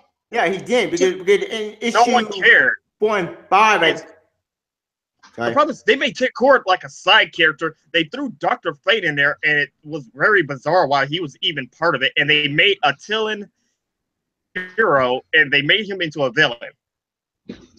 Yeah, and Dan Didio's OMAC character, they made him a supporting character in the book for like one arc, then he left. Yep, he's gone. But No one cared. That's the problem. No one actually cared. It was one of those lower-ranking DC books, like Superwoman. Here's the thing, though. What I love was the Jessica 3000. I love that arc. That arc was awesome because I never read Jessica 3001 at all, but I was so happy they made an appearance. That made me smile. Actually, I'm also thinking about getting Supergirl Volume 2. It's like I kind of like what Steve Orlando's doing with Supergirl. I feel like it too. But I think that the one kind of a bad idea to do is drawing Cat Grant like the actress who plays her on Supergirl. Yeah, I gotta agree with that. That was that's the one thing. Like I was telling Tavia, June Moon used to actually be an actual character before they decided to give her the Suicide Squad, the movie origin. Because she, like I was telling them, like she's actually the daughter. Well, in the Vertigo book, I don't know if they retconned it back in DC, where she was the daughter of Swamp Thing. I'm back. But anyway, I'm gonna head out. Swamp Thing did have a daughter. Her name was Teffy Holland. Seed is one of the most bizarre things I have ever seen. Apparently, possessed John freaking Constantine. Yeah, I was telling Tavia about that. He possessed his body to have sex with his girlfriend. They ended up having a child, even though she's biologically Constantine. But she considers Holland her true father, and I like. She's also the Enchantress. Like, yeah, it's so a weird, basically, complex what story. Swamp Thing Abigail Kane did, they basically raped John Constantine. Yeah. No, he agreed because Constantine actually, Constantine owed him a favor. Ow. So it wasn't right. He didn't possess Constantine willingly did it.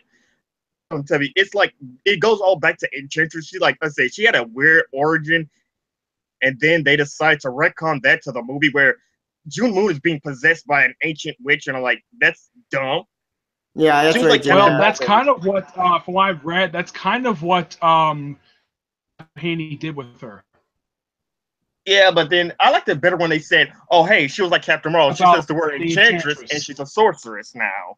Yeah, the Suicide Squad never had a self-titled book of her own. Actually, I don't even know. Actually, it's kind of cool that she's in Injustice now with the Teenage Mutant Ninja Turtles. Yeah, that was pretty cool. But New 52, they had it where in the first arc of Justice League Dark, where Enchantress and June became separated, and the Justice League Dark had to basically come together to fight the being that was the Enchantress. Yep. And then eventually, at the end of the arc, Enchantress went back into the body of June Moon. Basically, yeah, like I said, it goes back to New 52, and New 52, we all know that basically was screwing up a lot of things. But Jessica Jones was good. That was the one title I liked. But and Swamp Thing and MMA. There was some interesting things New 52 did. They gave us a few good characters. Court of Owls, awesome group of people. I never understood who Seizure was. Yeah, I never. You also have Bunker from the Teen Titans. He was an interesting character. I would love to him to come back. Was interesting. Yeah, there's also Harper Row. There's Solstice. Wait, so that's with the previous Duke and I got no, she's with Bartor, and we don't want Bartor. There was one character who only appeared for a handful of issues of the Scott Liddell run. They never did anything with him. That was Skitter. Yeah, Skitter she was in like the first two issues. Then she disappeared for the majority of the run. She came back in like the last 5 issues. Then she disappeared again. As what happened to her, to explain that at all, the annual came out, the third annual for that volume. Mm-hmm. She disappeared again, and it was never mentioned ever again. Like, I think Harvard also involved in one of the stories. Oh wait, he was. Shit. Yeah, apparently that he said that he gave up his waste only to find out no, he didn't. Then he got defeated because they overloaded him with the metagene, and then shit like that. And like he apparently died, and then Yeah. And then for some weird reason, he came back as hallucination during the Superboy arc of the previous volume of. Which that pissed me off, dude. What the hell was that crap? We need Cassandra Sandmark to come That back. arc was. We need Connor to come back. I think it was forced off the book for some reason. Because DC or something. I don't know what happened. So that second arc, he never got a proper conclusion. So I never felt this other arc was even concluded at all. It just abruptly ended. And then we have them go to this no-name town in Pennsylvania just so we could do a new origin story for Wonder Girl. I wish Wonder Girl origin was good. They fixed that origin. Thank God. Yes, and Casey needs to come back. They had when he took over the book for the last, I think it was 6 issues of the run before Chris took over. He had to go back to New York, fight a couple Doom Patrol villains, issues, a ton of Darwins. I even told him himself I really enjoyed his brief run he did for Teen Titans, and Doom Patrol, and I was so happy that one of the Doom Patrol villains, Mr. Mala, the gorilla. Yep. He had him basically swear in French. Nice. And here's the odd thing. Since this storyline wrapped up, the brain have not been seen since then. Heck, they didn't pop up for that issue 25 for Deathstroke when they brought in villains, which is a lamp is a bit odd. Oh! Killer Frost. Oh. Reverse Flash. Which one? I'm trying to think. Who else is part of this lineup? The original one. Bond? Yeah, wait, I thought he died. He's died several times. Last time he got killed by freaking Iris West. He got shot by Iris. Yep. Alive and well for some strange reason. Hector Ham is part of the group as well. Don't know why. He basically, Deathstroke is being tried by the Secret Society because they don't like the fact he's a hero and evil. It's one of the most oddest issues I had read for Deathstroke. Well, that's the villain. What do you actually, Nick, I need your opinion on these two books. Because I got this at Second and Charles for $12, and what do you think of it? Hang on a second. My camera should be on. Your camera's not on. Yeah, camera not on. Coming on. What do you think of this? It's Black Canary and Zatanna Bloodspell. That is good. That's a really good book. Yeah, I got it for $12 at Second and Charles, and I also got volume 1 of Batwoman. Ooh, Batwoman Rebirth. Nice. Yeah, I got it for $16. But how's Bloodspell by Paul Dini? Bloodspell is a good book. It was delayed for a few years for some strange reason. It's basically of how Black Canary and Zatanna met. It's a really great story. Is this creepy? Yeah, I'm New 52. Because I told Margie Bennett basically before this current book started. I tweeted her that I was looking forward to reading Batwoman. The fact she was writing the book. Yeah, I didn't know James Tynion also helped write. He also was on the book as well. Yep, because she had to be in speaking of detectives, speaking of the annuals. What's our Super Set annual? Oh yeah, they said the that Super Pets. Yep, the Super Pets. Yes, I heard that was awesome. I love that comic. It's adorable. Check on it because it looked like he was on the. I saw him on the cover. Yep, he's in the book, but he doesn't do very much because he has a broken leg. Yep, Detective Chimp. Okay. I brought Batwoman up is because I read like some of the first issue. Is it a good book? Yes, it is. It is a very good book. I did not know the reasoning for Tinian being the co-writer of the book. I think I know why. I think I know why. Because she had to write Detective Comics, and Batwoman had to be part of Detective. Well, I think Margie Bennett basically is, aside from writing Batwoman, she writes one other book. Pussycats for Archie. Punisher. Becky Cohen. Okay, Becky Cohen. Because I'm waiting on Gotham Academy second semester volume 2 to come out because I'm really sad that book got canceled. But I'm glad I still got to read it. Yeah, I actually own some of the issues of that series. So the first one, what was the series ended for? It just made no sense. The book had to be ended. I think I know why it ended. Nobody was. It was poor sales. Well, poor sales. Really, nobody was. It was like Blue Beetle. Nobody was really talking or caring about it. It was like those little gems that basically just couldn't last. Yeah, and basically, I thought the last arc was really interesting, where they had Two-Face show up, and this is I thought was really weird. Apparently, somehow, I think it was the main character got possessed by one of the Dents. Apparently, decided to burn down Harvey Dent's house, lived there since he became Two-Face. Apparently, she got possessed by some evil spirit, and she wanted to burn Gotham down. Maps and the Gotham City Detective Club to stop her. Did Gotham County also introduce Blight from Batman Beyond? He went back in time to kill Terry McGinnis. Yeah, that was weird. I know that happened. Apparently, I think Volume 2 just came out this week. We had Aquaman #1, Super Saiyan, which is basically Aquaman's version of.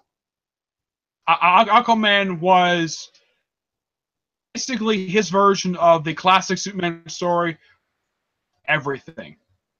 Yeah, actually, we also had Green Lantern Annual 1. I mean, Green Arrow Annual 1. And Batman Annual 1 with Catwoman. And America, Green Arrow 1 was just a series of stories throughout the years. Basically, a focus on all of the characters of the whole series. It's like what they're up to. It's kind of the same thing with the previous one annual. It's basically a Christmas special. That's basically what it is. It's a Christmas special. Oh, Nick. Also, what was your opinion on Mystic U? I thought it was definitely interesting. And the fact you're featuring all these other back. Yeah, that's pretty cool because I didn't see him until he got killed off from the soldier. I heard Mike Slayer. Apparently, the issue costs $6. Yes, it does. It's actually on the DC website. I saw it on the DC website. DC is charging $6 for this book. I didn't think it was that long of a book. Yeah, back. Isn't it supposed to be a miniseries? Yeah, it's a 3-issue miniseries. Not the last one they've had. Last one they had was the first miniseries with Deadman for Rebirth. The Mansion of Forbidden Love. Oh, also saw this. It's coming on Amazon. It's the Odyssey of the Amazons, the trade paperback. Trade paperback of what? For Odyssey of the Amazons. Oh yeah, I read that series. Yeah, it's coming to Amazon soon, and I thought about getting it because it looks like it was a title that it was a miniseries, but I didn't see too many people also talking about it. Yeah, it was a quick 6-issue miniseries. The series, though, it was I don't remember who wrote it, but it was really good, and it seemed like it had the same artist as series for the Legend of Wonder Woman. Let me hang on a second. I'm bringing it up right now because Mystic U, I find it cool because they brought Sargon the Sorcerer back, Rose, who's also the lover of Dr. Oculus. Yeah, they also brought back Mr. E. Apparently, something is happening to the Mystic characters, and Santana is offered a teaching position at Mystic U. Yep, I'm back. Miniseries was that it was going to feature Abel and Rose as main characters. Actually, what? Also, I saw Secretary Charles was of the House of Secrets. House of Secrets. Like they used to do it used to be a DC horror book. Secrets, or was it a House of Mystery? I only know about House of Mystery for Jessica Jones anime movie, and that's about it. Yeah, actually, yeah. The House of Secrets and the House of Mystery actually used to have their own ongoing title. It's like under DC Horror. But yeah, I just finally read Volume 2 of Justice League of America. Liked it. It's a pretty good thing. Like, I like how the fact that the Ray is one of the few people in the DC universe who does not take Batman shit. You just give people a chance, even though Batman is kind of right saying like you do have to be suspicious of people. Yep, that is true. But I love that. Now I'm waiting for Volume 3 because they're finally going to go into the whole what happened to Ray Palmer. You probably should go to a quieter room, Tibia. Yeah, I'll probably do that now. Yeah, actually, that's why I liked it. Plus, I like how they're doing the whole relationship between Brian and Killer Frost. I like the fact that Killer Frost is searching for a way to cure herself. She's true. That's what I love about Rebirth. Villains are not acting like just straight out evil, and it's not heroes just doing random shit like in the Marvel universe. Playing the main bag in Justice League. Being villains, and some of the villains are actually taking heroic. Is actually being more heroic. Like Deathstroke, he's doing his Titans East, except he's actually trying to be a legit hero. Yep. We have Endo Savage and some of the words at the villain trying to save the world, even though they're extreme. Also, wait, I was gonna say also got Volume 2 of Future Quest. How was that? With the Future Quest? Awesome, dude! This is the best Hanna-Barbera book ever by Jeff Parker. It better than the funny story as it It's 2 volumes, it's 12 issues, and it's basically showing how it's basically a modern take on all the Hanna-Barbera characters. Yeah, I heard about awesome. that. One of them was doing Mad Max, which was weird. I didn't get that one. I did ignore that one. Okay, Wacky Racers was basically Mad Max / Death Race. Yeah, that was really stupid. I don't know who asked for it. Who asked for that? Not me.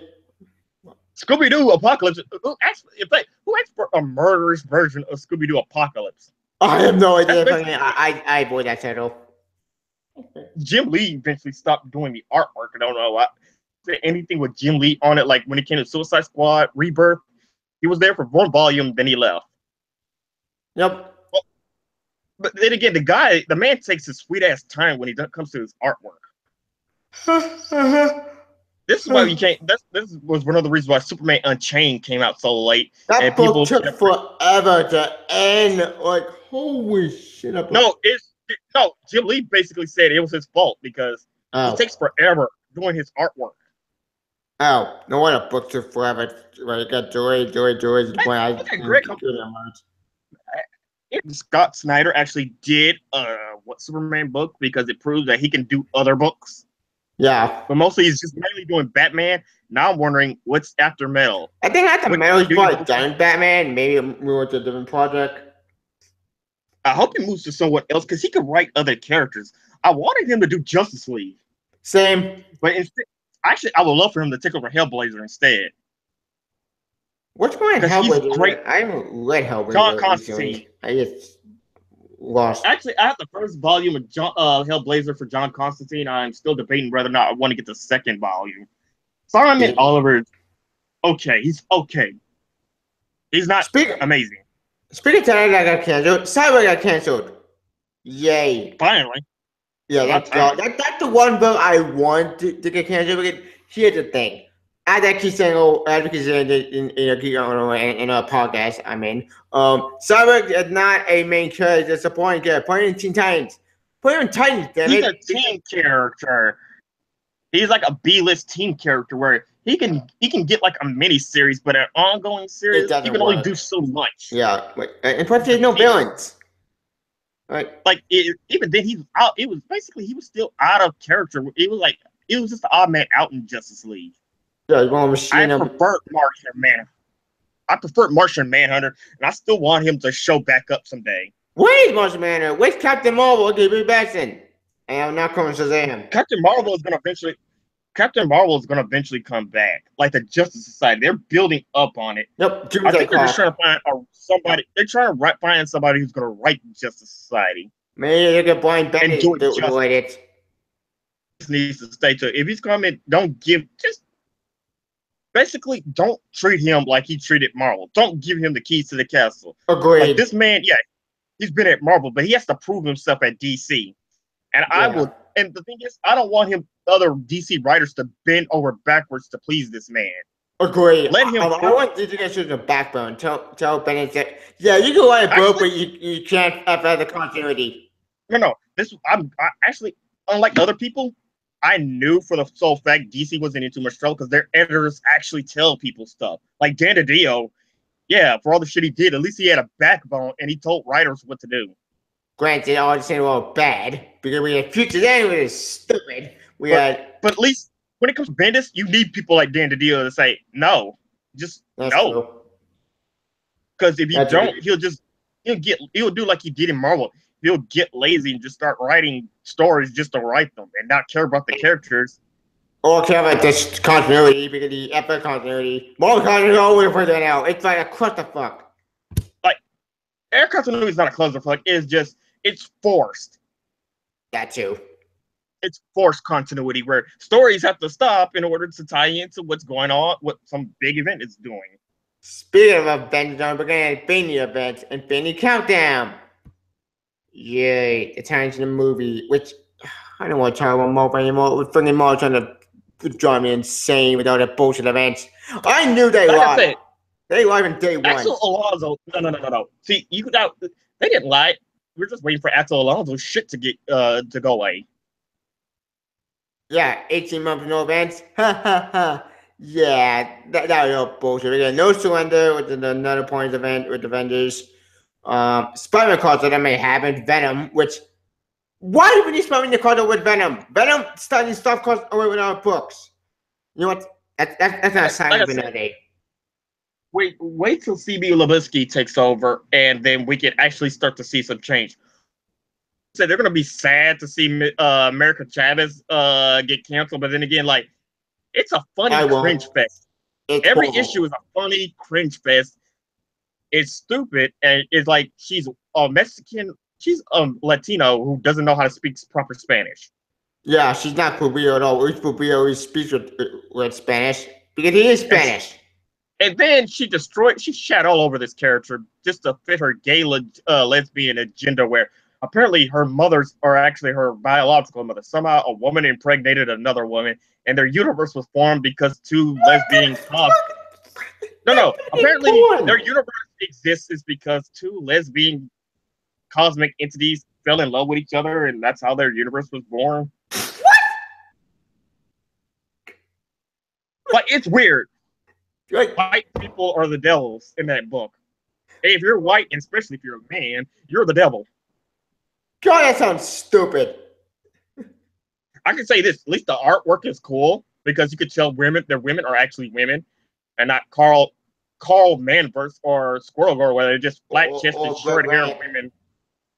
Oh, Glenn traded artwork. Like I said, like Squirrel Girl, she went from a cute side joke character to an autistic idiot.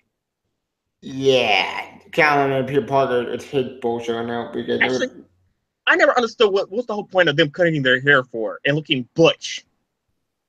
I have no idea. Funny, I don't read Squirrel Girl. The guys don't care. I don't care about Gwenpool either. Then they started. Now they're trying to look because I saw they were trying to make all their characters, all the females are like turning gay for no reason. What? They're either turning gay or they just didn't.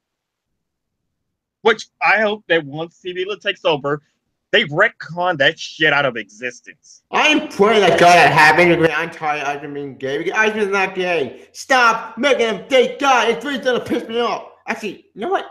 Speaking of X-Men, let's go back to X-Men Blue for a sec because we'll go with DC later. But here's the thing, I read the latest X-Men Blue, and holy shit, my jaw dropped. Guess who came back? Guess. Just guess. Wait, X-Men Blue. I've not read a Marvel title, so I cannot make a guess. Give up? Well, X-Men 29. No. Oh, never mind. X-Men 29.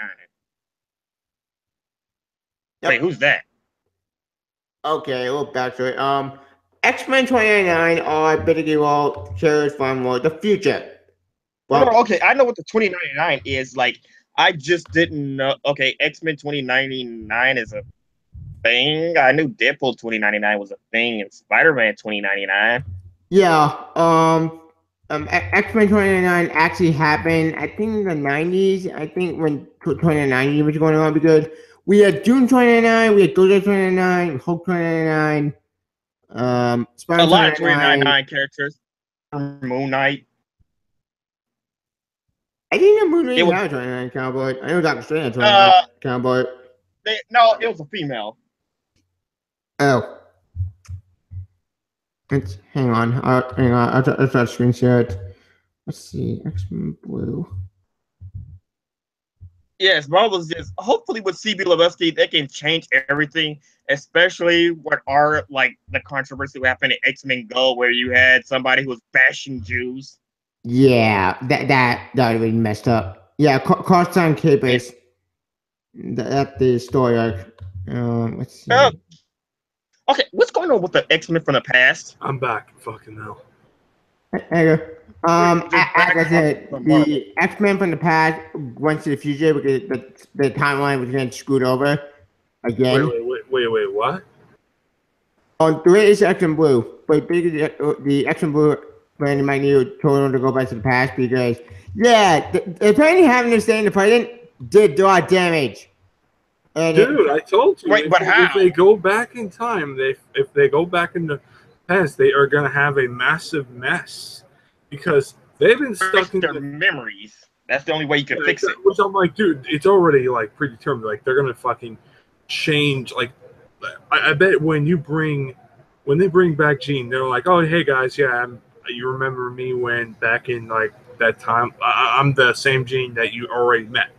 It's going to be a completely different Jean that we all know. It's Bendis kind of she's aware of what she's going to become. Like she knows that the Dark Phoenix is going to happen. She knows what happens between her and Scott. That's the real question. That's the thing. Where are they going to be friendly? Because they're like kind of like they're friends, but they're just literally that. They're friends, and also her and Hank. What was up with that? That's like kind of like Bendis kind of fuck. Well, I feel like gone. They're just trying to like. Actually, no, I take that back. That's like a familiar, like let's just say, love kind of connection because in the old '60s books, Hank and Jean kind of had a thing, but didn't go anywhere in the '60s, and Bendis kind of played off on that. And I thought it was new, but I remember where it happened in the '60s where they had someone like Hank like Jean when she joined the team, and he kind of had the hots for her. But later on, I kind of dived down a bit, and they just became friends. And now it's like whatever. But by the way, I found the X-Men 2099 team. That's them. What? Yeah. I saw that. Which is like good to see them again. Yep. Let's just hope they do. Let's just hope Marvel uses them because that's the one biggest downfall on Marvel. Because also Iceman and him being gay that just came out of nowhere, and people are still angry to this day, which I am too. Yeah, same here. I get it. It's about to change that, but they could have been a new character. They should have been a new who's gay. You want new who's gay? Fine, go for it. Don't change it. I think it's Bendis' last spite at the fans for Marvel. He just basically got bored and he was waiting for his deal with DC to fall through. Anything. I just heard a rumor that maybe Ben would have added to at Marvel, but since that didn't happen, maybe he's left. There's a list of reasons why Bendis could have left. Yeah. He should have been editor-in-chief. I mean, if he did become editor-in-chief, then I think he would just screw with the continuity even more. But the continuity is screwed up. At least care. At least you got someone who cared. That's true. The problem was that he was shoving down his freak reread down our throats, which. And Spider-Man 2. Spider-Man 2 is garbage. We all know it was garbage. We all knew it shouldn't have ever happened, but it happened anyway. Yeah. Yay. And really, well, I hope somebody makes her into the sociopathic villain that she's meant to be. Maybe Doctor Doom could kill her at the front of me and take her off the board. Actually, what's going on with Iron Man? I have no idea. I have not read any. You watch HR would be a character, but you show up in X-Men, Uncanny X-Men. Apparently, discovered in Hijack. I don't know who Hijack is. Apparently, he's a mutant that can work with Cyclops. Okay. Yeah, he's supposed to suck out to the evil X-Men group, which again I'm still pissed off about that. But with that side, and apparently get the evil CEO people who want to take our Stark Industries kicked out Mary Jane, kicked out Tony Stark's mother off the building. Okay. I'm back. What happened now? Sorry, What are you telling Mitch Iron Man? Yeah, not much. We're literally just like slow fucking progression, fucking whatever. I mean, like seriously, we're just literally like the whole fucking last issue was just nothing more than a fucking filler storyline. Then I'm like, Bendis is like what my friend, one of my subscribers told me. Bendis' last book is 600 for Iron Man, and his last issue for Miles is 240. So I'm like, so you're telling me he's gonna milk this shit until all the way to 600? Okay, he better. Well, he's milking it all the way till his deal with DC comes in. Yeah, until he leaves. Yeah, until he leaves. Which I'm like, dude, I'm gonna say this right now. I cannot wait to see he touches Superman, because I'm like, oh boy, I could just see you guys literally just like blowing up with. Yeah, I'll just get pissed off Because he's gonna fuck with. I'm not scared because DC have editors which will tell Bendis no. That's true. I don't get a lot of stupid shit. Granted, I kind of don't buy that because honestly, they let fucking what's his face to do whatever he wanted. Oh, Peter Tomasi? Yeah, both of them. I mean, like they did. Jeff Johns did. Like he's a legend. Like he did. He basically reinvented Green Lantern and Flash. But the thing is, there were things Jeff Johns had to do because the editors told him. Yeah, that's true. These in Marvel, there's no editors. They don't tell Bendis nothing. DC actually have a spine and say, "Hey, Bendis, it's like you got to keep this in continuity. We just can't let you just do whatever you feel like." I think Bendis can like the Dark Universe. Maybe they put him in one of those books. He can do whatever he wants. But yet again, we'll just say, I mean, like, granted, I wouldn't mind him doing Batman and see how he would do it, like something like that, like characters like. I wouldn't mind him doing that. Superman. Oh, I got an idea. How we did Young Street Justice? heroes.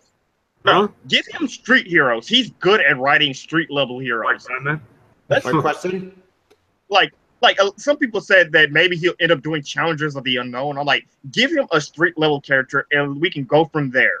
I sent you the question. The question I've not been seeing nothing since the Training War. What about the New Gods? There's already a movie. No. I think a new guy doing Green Lantern. Well, that's because Tom King is already doing Mr. Miracle. They're already touching on the New Gods. So need Bendis to get a hold of that. And plus, Bendis doesn't look like he sucks at cosmic storylines to begin with. No, it's like a magic. I thought his Guardians of the Galaxy book was pretty good. I mean, like, there wasn't that bad.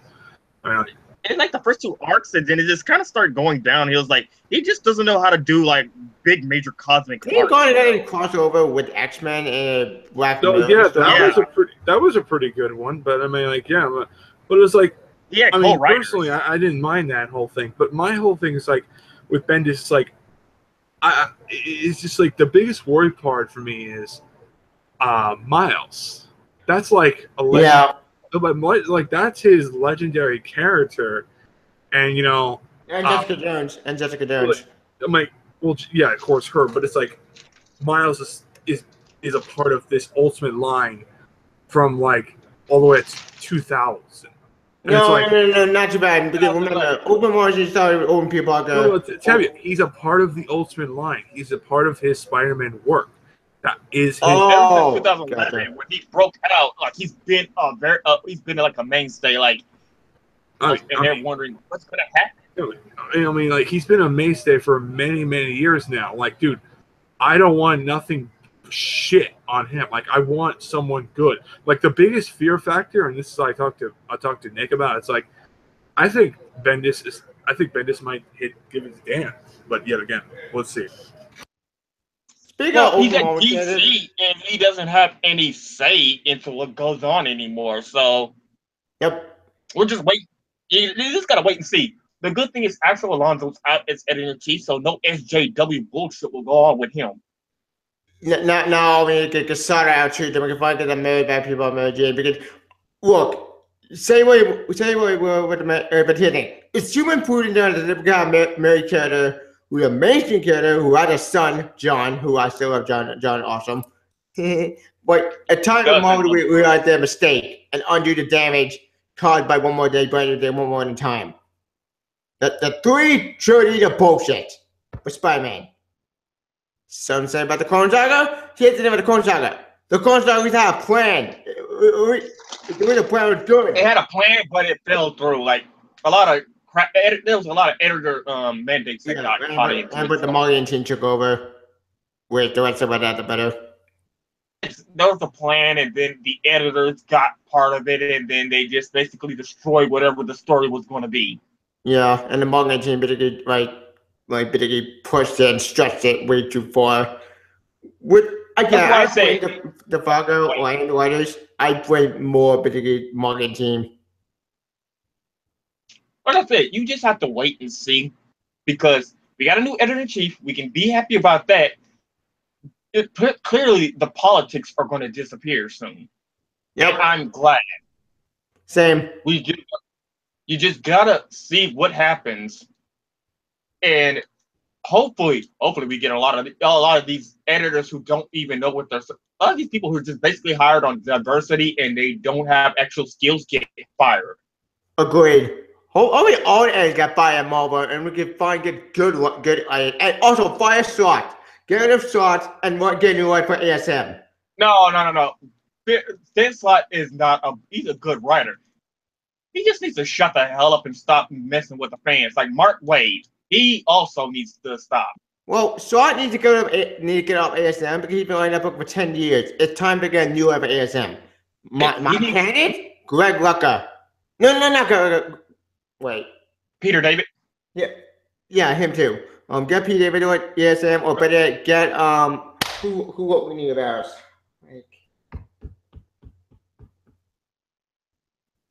Let's talk about Nick Conway. Yeah, right. Get Conway to ASM. The main book. Have we about him for the main ASM book? Have them fused together, problem solved. Another thing they need to do is do something with Mark Wade. He's because he's been very controversial on Twitter lately, especially when he's fighting. Okay, I'm back. I heard about that. Oh yeah, I was telling him like, the only thing is what Marvel needs to do is once Axel Alonso's power is finally done, fire a lot of these people who aren't very beneficial to the company. Get Dan Slott on something that's not Spider-Man and get him to shut the hell up on Twitter. That too. Well, I don't like that's his fucking bullshit problem. Like personally, I don't fucking care. He talks about shitty ass Trump. Just don't put that shit in my Spider-Man books. That's like the certain line I go to. Kind of did. Like, ask me about my opinion on feminism was in one of the Amazing Spider-Man. Yeah, kind of was. They sort of shit.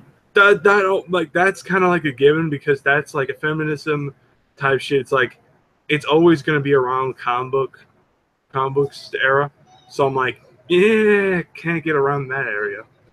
So so the problem is there's too many SJWs in Marvel, and they just need to do a clean house.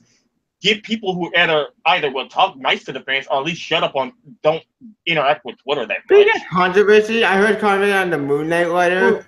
Well, here's the thing about that. I kind of feel like that's a little like effed up because you can't say how you feel like a certain news or anything like that. Kind of a little effed up in my opinion.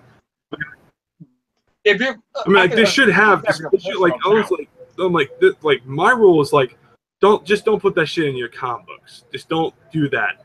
And if you do, then put it as a strict line. Didn't Nick Spencer do that with Secret Empire? He did, but nobody challenged him on it. Like I said, he didn't really like that whole Secret Empire was just nothing more than a bullshit storyline. Where it's dude, Donald Trump. Everything was an allegory to Donald Trump. Yeah, a Trump allegory. I don't think I kind of feel different on that. I just think it was just. I just feel like let's just make the most boring storyline of the entire comic book history. I didn't feel like it was like kind of like a hit on Trump. I feel like it was like, if it was, then it would have been more talking about more politics than ever. That's Because, true. Oh no, that's actually what led up to it. It's like everything was kind of like an allegory. Like Captain America was supposed to be an allegory to Trump, Captain Hydra. but it was so political. But no one really cared about it. Speaking of Captain Hydra, here's my computer about this. And there's one thing I will say about Captain Hydra. He's one hell of a fucking villain. But I'll say this. I mean, you know, I think he was wasted. Agreed. And I feel like there should have been more time with him. Like, I feel like they needed to build up on him, like, more time and show, like, yeah, I was the cause of the entire Civil War events. I caused Tony Stark to die. I caused the AI Tony. Or that too, or whatever. Speaking of AI Tony, what the point AI Tony? AI Tony is like, Bendis is the reason AI. You could clearly tell he wanted the real Tony Stark in there. Oh yeah. I'm like, no, that's true. That's true. That's definitely true. Yeah, that did confuse me. Because Bendis screwed up. Like he also wanted Bruce Banner, and well, Bruce Banner's dead, so that plan went nowhere.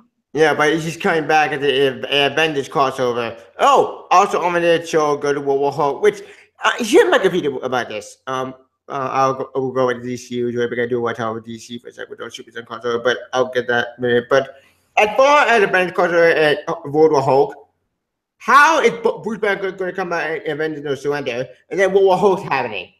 What's going to happen to Hulk? Is he going to go bye-bye? I don't know. Because he has Bruce Banner's cells still in his body. Or he still has that watch anyway.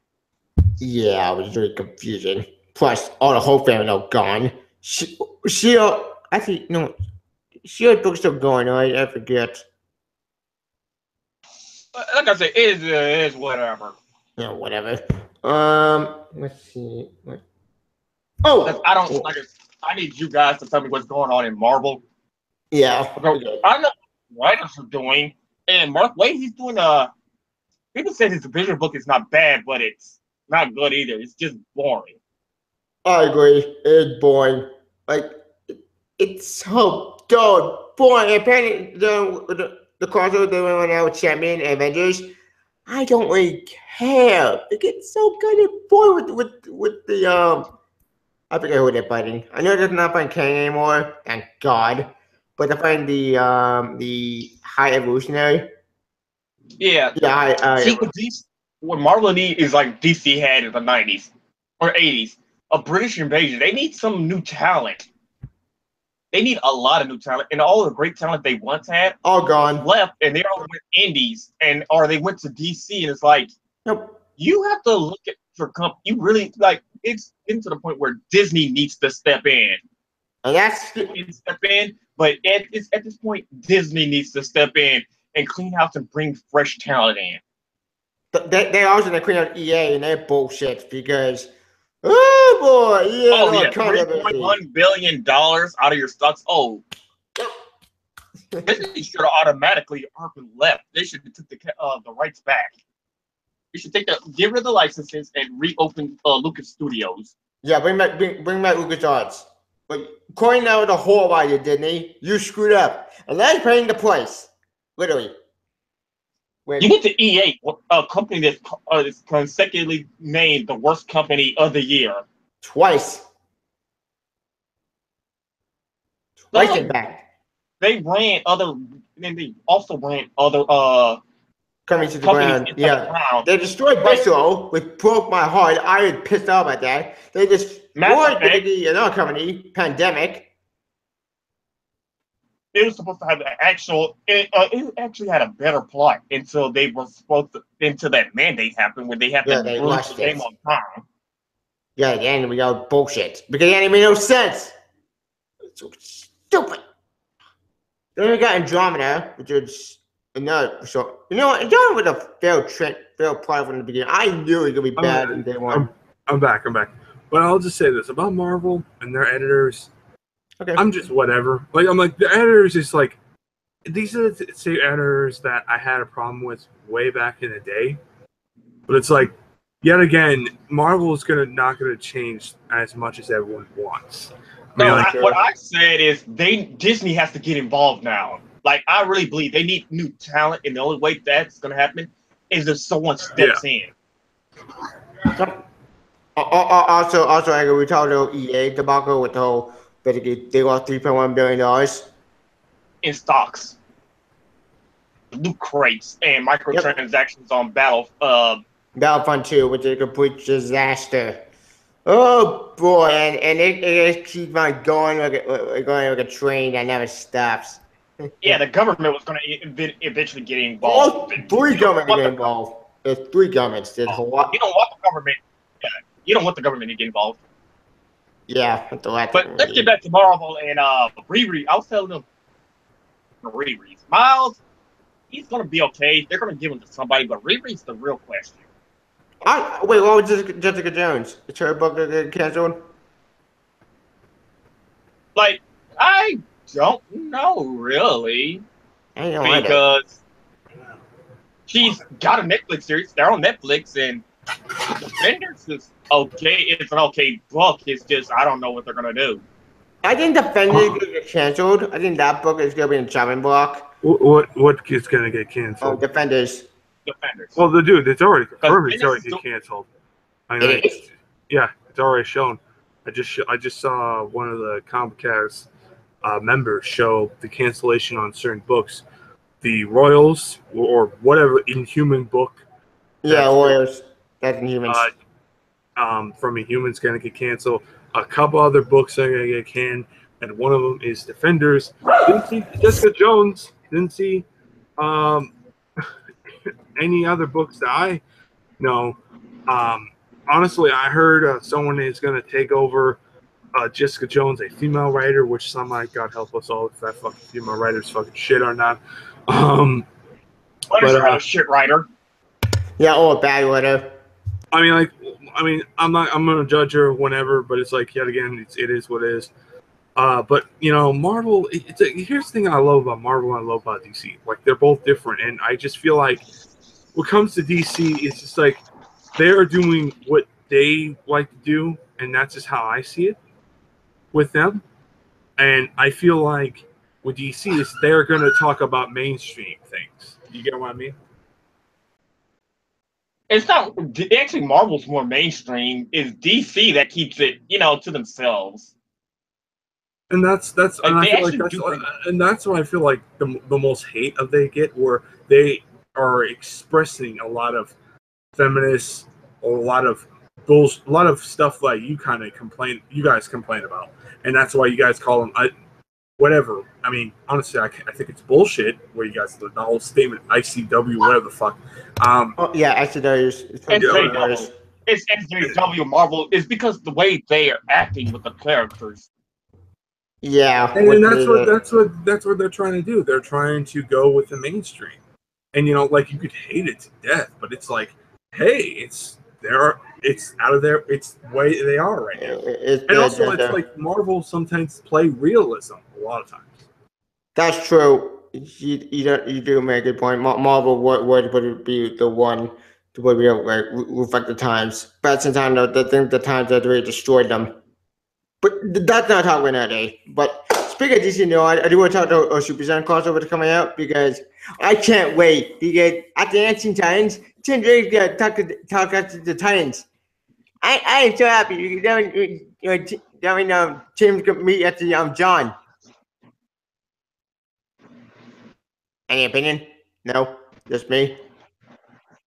I gotta wait for that. Wait, I can't wait. I'm waiting on the Super Sons of tomorrow. I want to see what all of this does, especially because it's kind of confusing, because you also have the Tim Drake of tomorrow from the Jeff Johns Teen Titans run. Actually, that storyline ended. Okay, so how did that end? Well, apparently, evil Tim Drake apparently went back to them playing to get hyper time. Okay, back to hyper time is a concept from, I think, the Kingdom. Hyper time was a concept from the Kingdom. And apparently, thanks to Tim Drake alive and kicking, also stopping Evil Drake from doing Butter Eye. Yeah, Butter Eye here, but then that got shut down. Austin Drake basically stopped Evil from killing Batwoman. And Evil Drake actually went back to his own timeline. Here's the kicker though. Tim Drake may still try to find Connor because Connor is still missing. They did missing Connor. My theory is, and since you're in Super Sun crossover, I have a theory that Tim Drake is gonna get Damian, get John to find Connor. You got in the way crossover again with Super Sun, and then Superman, evil Damian Wayne is gonna come back. Grant Morrison with Damian Wayne. Yeah, the 666 Damian Wayne. Yep. Benny, he gonna go back in time, try to kill John. Terminator style. That's gonna be really cool. I can't wait. When it's coming to them, but I'm gonna have hope. I'm just gonna stick it out and see what happens. Me too. And I know like Marvel's crossover, which have been good. Like last contract was an okay crossover. It wasn't bad. Actually, like that crossover. Superman Reborn was awesome. Night of Monster Man, I think was decent. I didn't hate it. At least everything's connected. Agreed. Oh, Doomsday Clock. Doomsday Clock, when that's a 12 issue series. Hitting a Doomsday Clock. Which comes out this month. Which comes out later this month.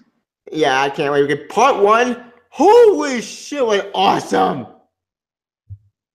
It was. It's now that some people complain because of Rorschach, but that's the only complaint I can see. But you know, it's not the real Rorschach. Real Rorschach dead. Which this different Rorschach. You only have one or two choices. You either bring back the real Rorschach or you just stick to your guns and keep this Rorschach. Personally, I hope they stick to the guns because I don't want it to bring Walter Cole back. Because if they do that, that'll be 1, stupid. 2, it'll be a horrible idea because it undermines his death. 3, if you bring back the real Rorschach, then people get pissed off. Granted, you can tell since Rebirth that Jeff Johnson and them, they all been following the original Watchmen. Yeah, I was not happy about it because before Watchmen was awful. That was a cash grab. A horrible cash grab, by the way, because no one looked at prequel books. No, you know. And you can tell Alan Moore just gets more and more bitter every time he sees his characters. Yeah, which that is a huge, but not ethical topic. I think it's ethical as creative topic, which I don't want to talk about that. It's called the stuff of legends. That's what people call the stuff of legends. Yeah, the kind of worm, particularly that's very, very controversial. Which it's not really controversial when there's actual proof that they actually did this. Agreed. Which, let's just face it, it happened. So yeah. But I'm still glad what's going on with Doomsday Clock. At least Jeff Johnson is trying to keep the spirit alive. He's keeping it up in the hopes, and I'm glad for that. Same. Because I'm happy about that too. Because I'm happy that this went to heart and soul. It's not like a cash grab. It's a secret that makes sense. Apparently we get Death of the Kents. But here's the thing. I have a theory. My theory is that the way the Kents they died, I think Dr. Manhattan the one who killed the Kents. Basically, that's what it's implying. Which is actually very interesting. But here's the thing though. That origin part of New 52 origin, not part of post Reborn Superman, which I'll always scratch that. I think I remember they did show the two grades for the Kents. So I'm getting near the end of Doomsday Clock. Might get there when Superman talks to Dr. Manhattan. Maybe he'll try to bring the Kents back to life. But the question is how it is not fight, it's the talk gonna go down. Actually, what Dr. Manhattan did to John? That's what I'm worried. You hear me? Oh, I heard you. It's just, it's kind of too early to, say what's going on because we still don't know what's all going on exactly. That's true. Because we don't really know what was the end game for all of this. Or Ozymandias. Manhattan. That's what I wonder. Because Ozymandias apparently he wants to look for that man because he He planned. wants to. It went to hell, and we know that. But if the plan is, what is Manhattan's end goal for the DC universe? That's why. Why do this? Why actually take the 10 years? Why take away Wild West? Why make every character edgy, extreme, 90s bullshit characters? Like, why destroy Tim's identity? Like the New 52, he took the heart away. He took what made DC DC. Yeah, he did. Like, and he destroyed the relationships. So, in the middle of trying to figure all that out. Indeed. Also, what did Metal at the? I know Metal at the takes place before Doomsday Clock, which I'm happy with that. I don't want Metal Doomsday to call it. It takes place before. It takes place. Let's see. Before all these character arcs, because everyone's character arcs are still going on. Like, Iris is not talking to Barry. Yep. So that's still a thing. Prefect Wild West is still kind of dead, but I think he's gonna come back. But thank God he's coming back because that broke me. Why is it when I said no? Why? But thankfully, I think New Victor Wild is gonna save him. Doomsday Clock takes place after all of this because it's going in real world time, which is take 12 months. It's gonna be take place in like a year's time. Yeah, it's gonna end in 2018, which is actually kind of interesting. That's a cool idea. I support that.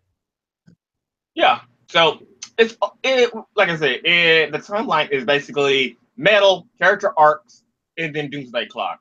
Yeah, and one thing I could Doomsday Clock, unlike Marvel event, no tie-ins. Thank God. I am sorry for Doomsday Clock, no tie-ins. I am sorry about everything bringing on sick of tie-ins. For Doomsday Clock, Metal has its own tie-ins, but they're self-contained. Yeah, Metal tie-ins with the good tie-ins. They're not bad tie-ins. They don't affect all the books. They only affect on certain titles.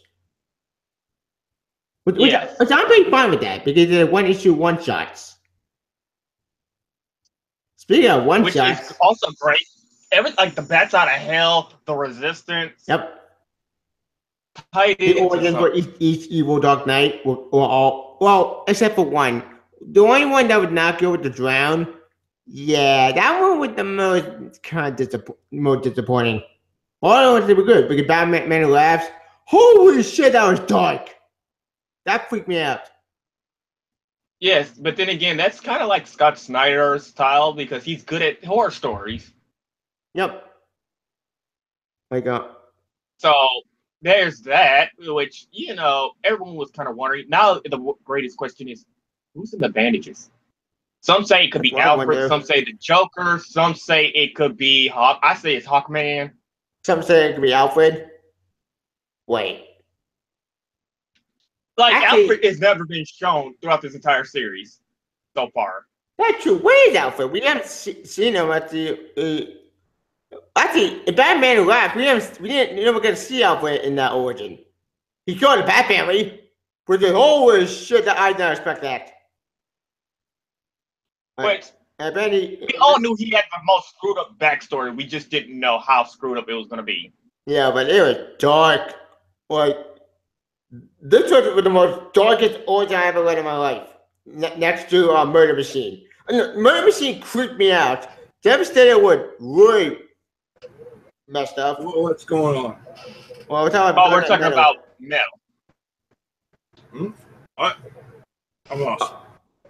We're talking Batman Metal. The Metal event. With evil Batman, like Batman Man Who Laughs, Red Death, Murder Machine, Devastator.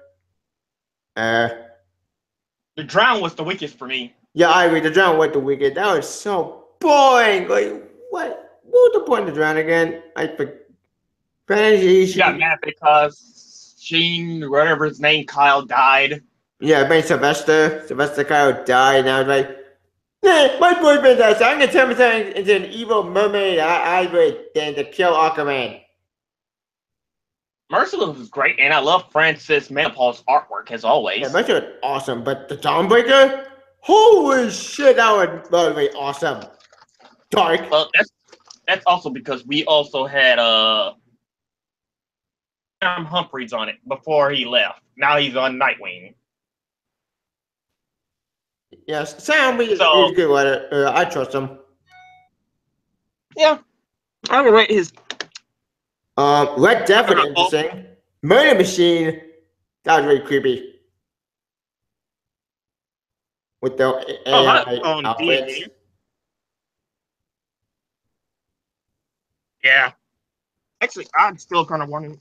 Dark Knight Metal is like, you got to read the whole event, probably read the casting in Forge, because they're also waiting for Plastic Man to show back up. Oh, yeah. We said we're going to answer that, because isn't this an egg? Yes, it's like from the Dark Knight Returns where he was trapped in that bomb. Yeah, don't shut it down, which, oh, sure, there was some of that sooner better. Wait, that's kind of funny that they brought back a Frank Miller concept, but they had to make it good. Yeah, I never read it, and I don't plan to because it just seems depressing to me. Yeah, I saw in college review of it, and it's so damn funny and stupid. It's Frank Miller. Yep. But it's more insane Frank Miller. That's before he started going batshit insane. Yep, indeed. Go. And for some odd reason, he believes Superman and Batman can't be friends. What? Yeah. We're talking Frank Miller, basically.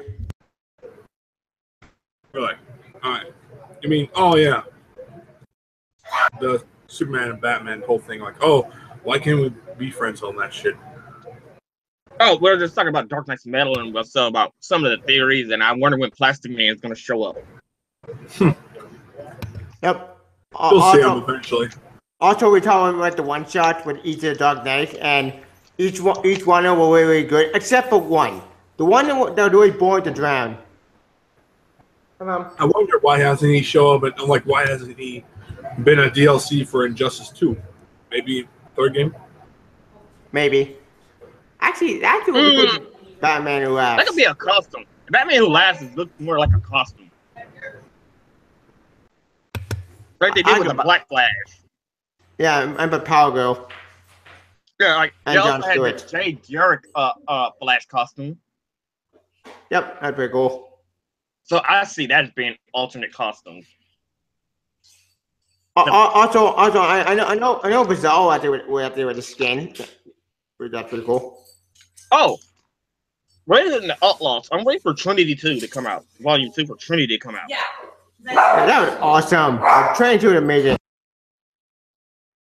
Yeah, Volume 2. I love the Trinity series. It's just that I thought Francis Manipal was doing the entire Trinity series. I didn't know they was gonna have other writers coming in to do separate issues. Yeah, like Trinity might be awesome, especially when they called it the team with Jessica Dark. That made me happy. And plus, they also did Red Hood and the Outlaw show up, trying to save Bizarro. Yep, that made me happy. Because I love Volume 2. Same with the Super Sons. Yeah, because Super 7 amazing. I love Super 7. Each issue makes me smile. It said Super Pets. All the Super Pets were adorable. Yes, at least Super Sons are getting written like actual children. Yeah. Take note, Marvel.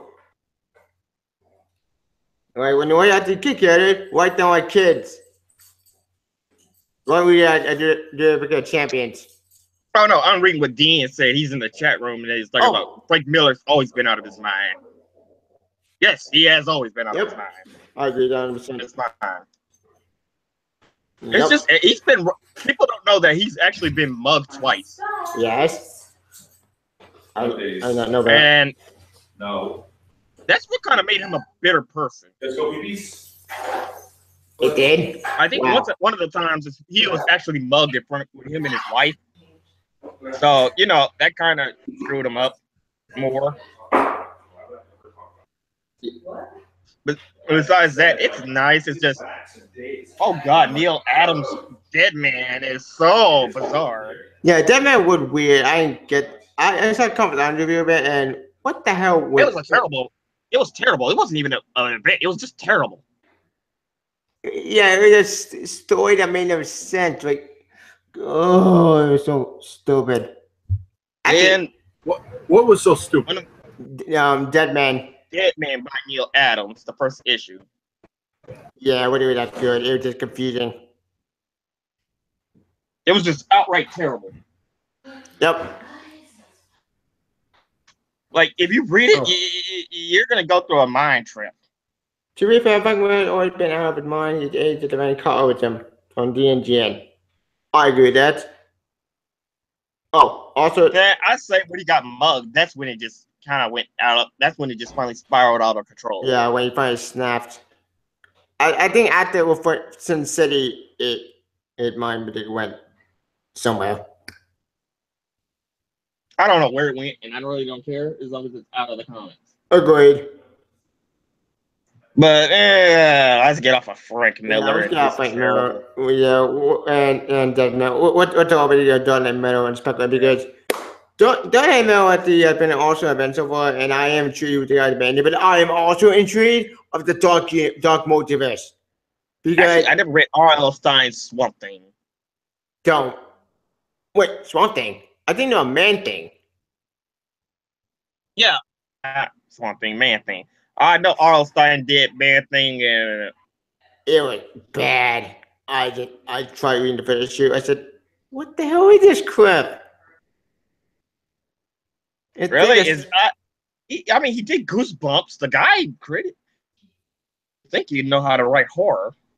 Yeah, but this ain't horror. This is better than my Swamp Thing, except more stupid because man didn't go to Hollywood for some reason, and he did what? Oh, I can't get about this. Like, what was all the problems going on with it?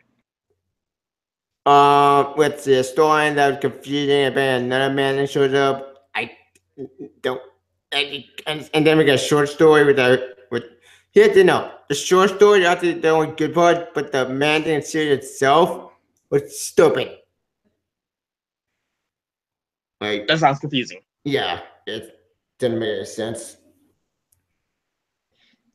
Okay, I thought at least he could do a good story. I mean, Stephen King also wrote some chapters of American Vampire with Scott Snyder. As I said, the short story of the man thing were good because they were good part, but the rest of the series, stupid.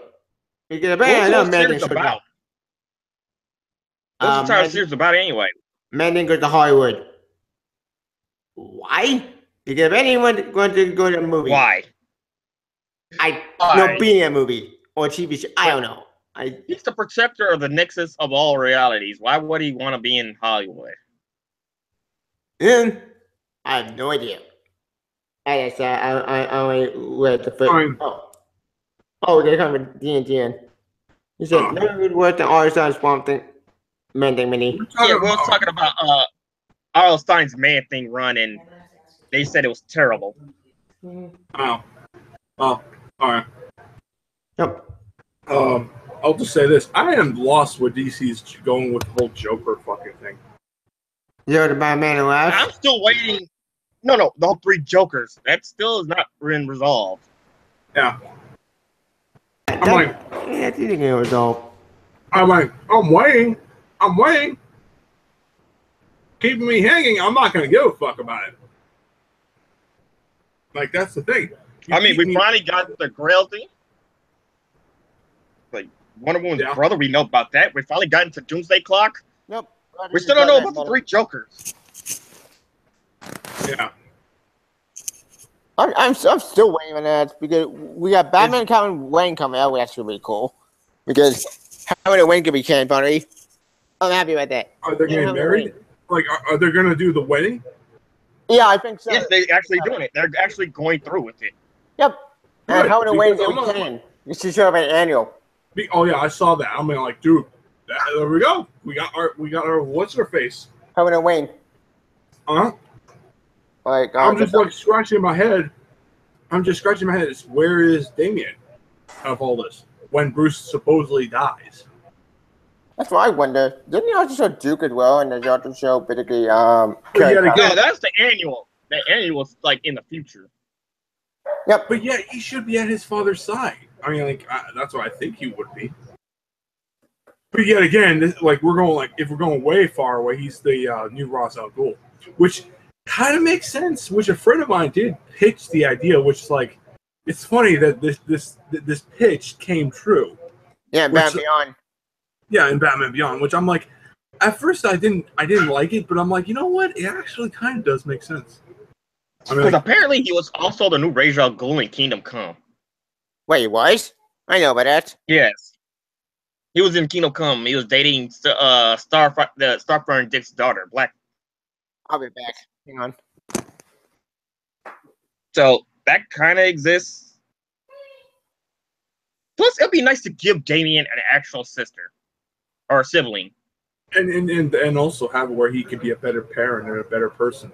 Because I like where in the Teen Titans he's trying to be a better person. Because in that one issue, I think it was issue 2 or 3, he was like, he was talking to his mother, and he was trying to he had 2 futures. He could be the new Batman, or he could be the new Ra's al Ghul. And I like that. Or he's trying to find himself. That's why I like it. That's kind of also what was the whole I think it was a 12-issue series for Damien, son of Batman, where it was him and Goliath, and he was undoing all his mistakes once he was reborn. And I like that Damien is trying to become a better person. Batman's also going forward. They're finally saying, hey, he's actually going to settle down with someone, finally. Hang on a second. Breathe, Dean. I really love Damien. He's a cocky little asshole.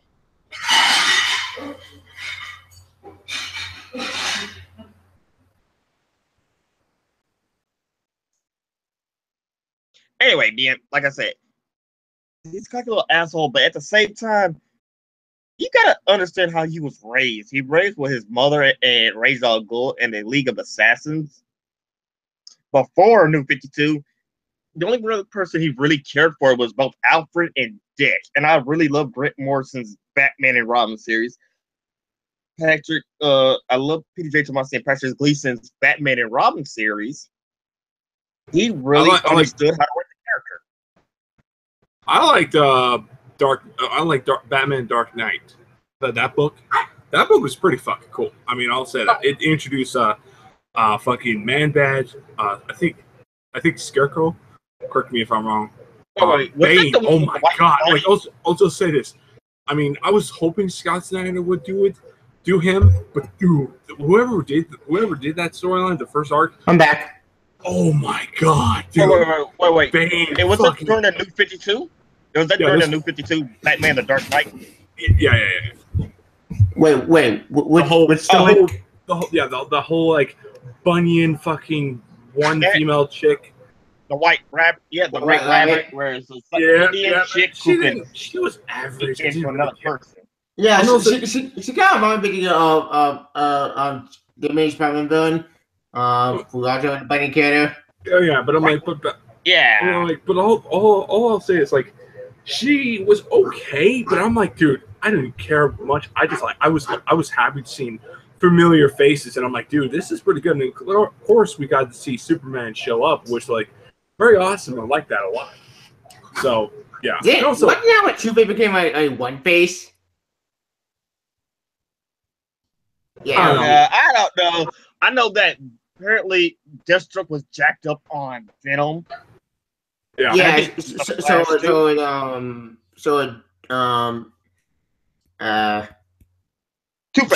was also on Venom. Two-Face became One Face. Yeah, he was jacked up on Venom. It was weird. Yes, but Arkham City. Actually, no, more Arkham Asylum. I love Tom King's I Am Bane. I Am Bane was awesome. Oh. Suicide and I Am Bane was awesome. Indeed. Both two, and I love Tom King's work right now. Tom King's Batman is really good. I don't get why people don't like this series. I don't get it. Like, they don't like Tom King's writing. Oh no, I was reading what Dean was saying. Like, like he doesn't like the character Damian Wayne, and I like him, but I gotta understand that. This amount of lost me as soon as they meant that Dionysian for issue that that's really when Snyder lost me with the Diamond one. Oh no, it's like Scott Snyder it's like Scott Snyder tries to like be like Grant Morrison complex sometimes. Yeah, but sometimes it's complex, get confusing. Like Grant Morrison, when he gets complex, it's like on a meta level. Yeah, like his run is awesome, but it's like confusing because you got to pay attention to like every little thing he ever does. His Action Comics run, is my opinion, is just weird and was confusing and made no sense to ever read. It was just bad. Oh, yeah, I didn't like he killed off the Kents, but then again, this was the edgy New 52. Yeah, and they made sure to make an edgy, extreme '90s ripoff. Thankfully, Reba fixed that, and they got rid of New 52, man. Actually. They kept one concept in that the Doomsday Virus, but they didn't know. No, they kept some things like his parents being dead, Doomsday Virus, the costume. Yeah, and that's they did Superman and Wonder Woman. Good. I'm happy about that because I didn't care about the ownership. I cared, but different strokes for different blokes. But yeah. I have to end this here because I have to get ready. Yeah. I got stuff to do tomorrow. Yeah, I gotta go too. So we can do our outros, and if Edgar does come back, we'll just do his outro for him. But you can go first, Tavia. All right. Then we go with Geek 101. You can follow me on my YouTube channel, Smoking, on my Twitter. And unfortunately, VidMe got shut down. Yeah, VidMe, for you don't know, folks, it got shut down. Long story. I remember doing that. And so you go on my other social media like Twitter, YouTube, Facebook, Twitch. Yeah, Twitch again for my Twitch. And take the next thing, Geek 101 on Saturday. Yeah, and this was Comic Book Fan 1992. You can find them on that as well. Nope. On YouTube, and we will see you guys next time. See ya. Bye.